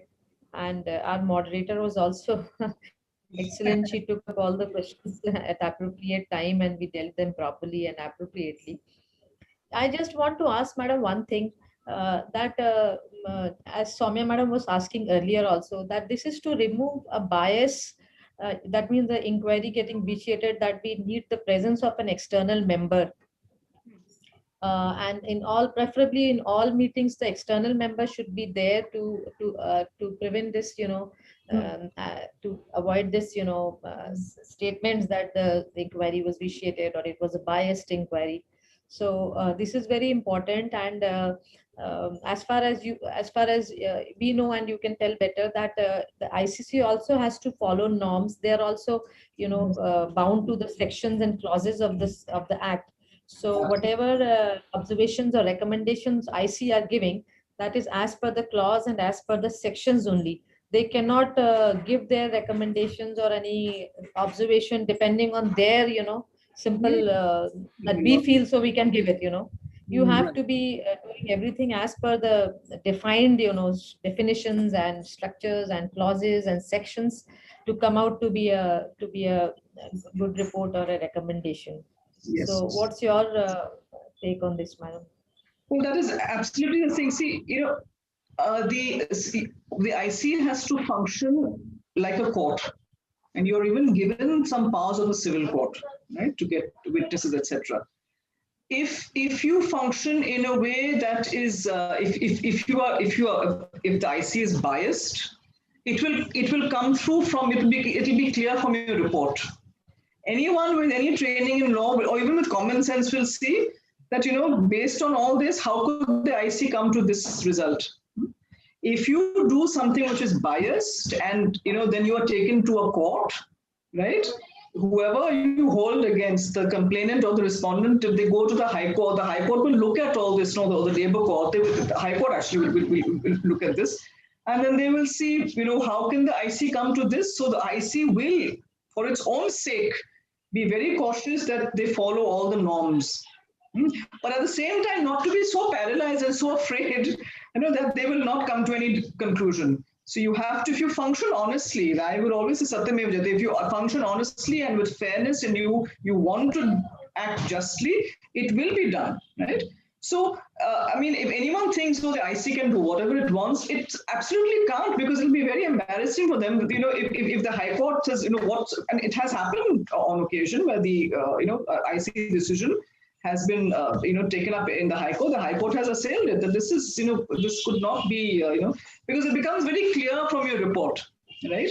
If you have not listened to what the respondent is saying, or if you have not heard what the complainant is saying, or they're saying something and conclusion is something completely different, or it is clear from the time that you have not given them time to prepare, all this becomes clear from the report.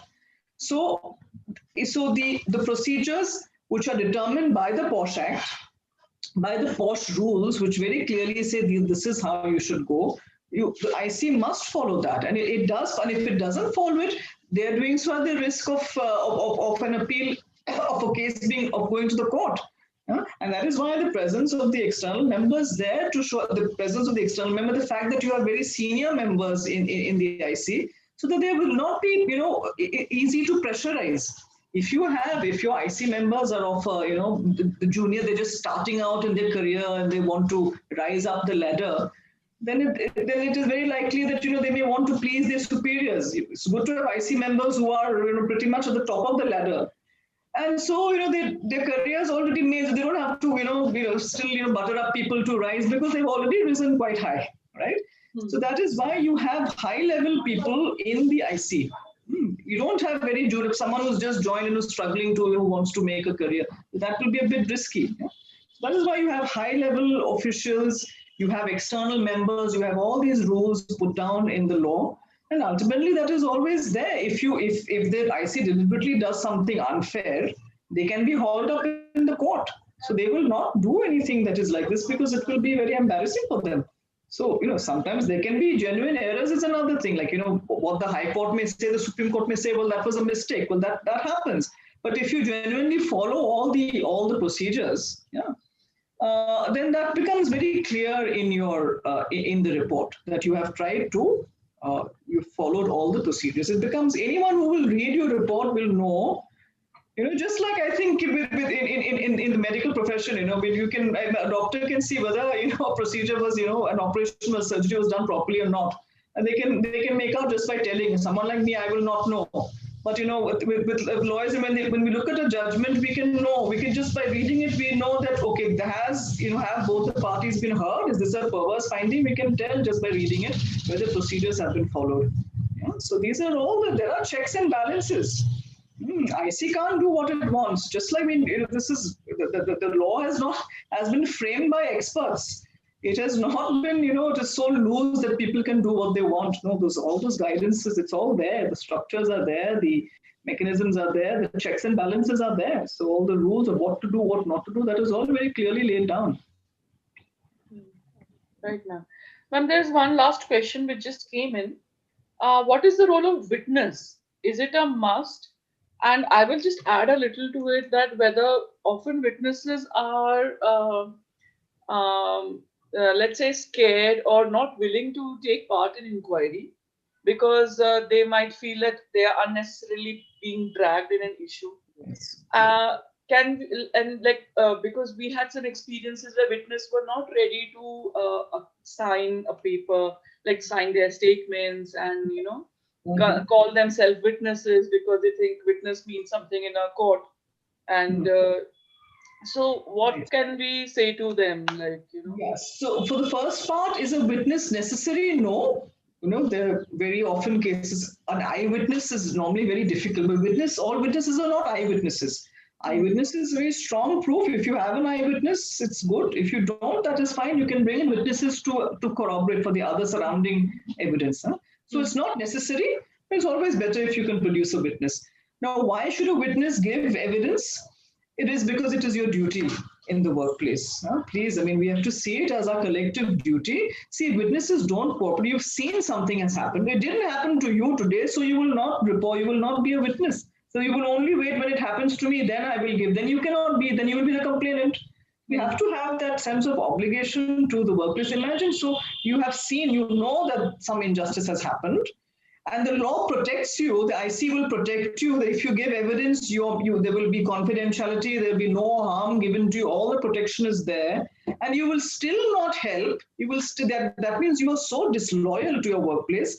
You have no sense of commitment, even to the constitution of your country. You are such a callous person. Now, what can be said about a person like that? You have to have some responsibility to your workplace.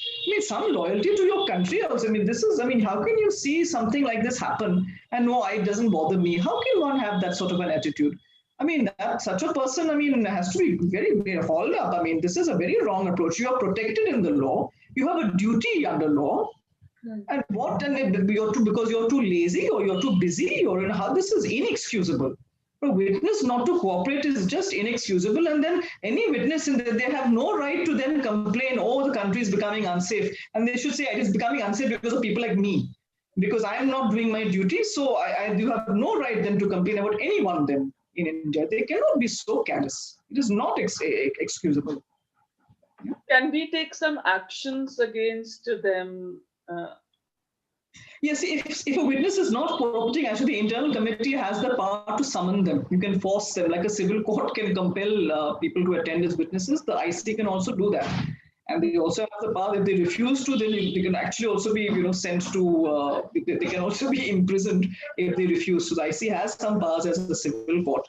And if a witness is also giving false evidence, that witness can be punished, just like a complainant for a false case. Anyone who gives false evidence, so knows something has happened and says, no, it didn't happen, that's false evidence. Such a witness can be punished, as if the person has filed a false case. So witnesses, they have a duty, and if they're refusing to give evidence, they can be compelled to give evidence. And if they're giving false evidence, they can be punished and should be punished. Right, ma'am.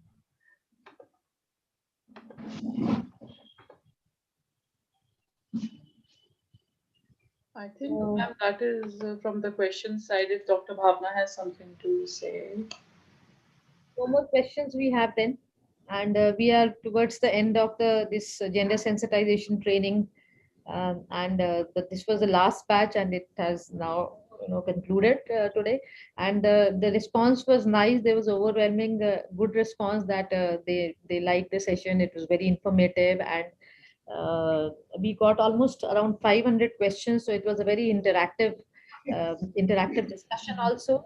And The participants also were around, I think 3,000. The Sunil would be able to tell us better the views, total views, and the total number of people who attempted the questions right. That we would see it later, and that would be, only after Sunil tells us. So that may take some time, but overall the sessions were liked with all, and it was an absolute delight to hear you, Madam Anju. It was we got to learn the finer parts of the law, and the doubts were very nicely cleared, Madam. And not only about the act, but also the natural justice, and also about the spirit of the law and the procedures of the law. All these things were nicely dealt with. And of course, our other resource person, Madam Soumya and Madam Sarika, were, as usual, they were thorough professional, and the conduction was very good. And I also wish to thank my team members who have done who have put in a lot of effort, Dr. Kusum, Dr. Abhijit, Dr. Mudda, Dr. Mr. Ashok, and our member secretary, very dynamic Dr. Lily Poddar, who have helped in conduction of this workshop, which was very nicely undertaken and well appreciated. So I thank all my team members who have put in a lot of efforts. Then the of course the main support in this was our director, sir, who had this vision that you must conduct gender sensitization training. And he as per he was so aware that you have to, it is mandate of the institute that you have to conduct the workshop.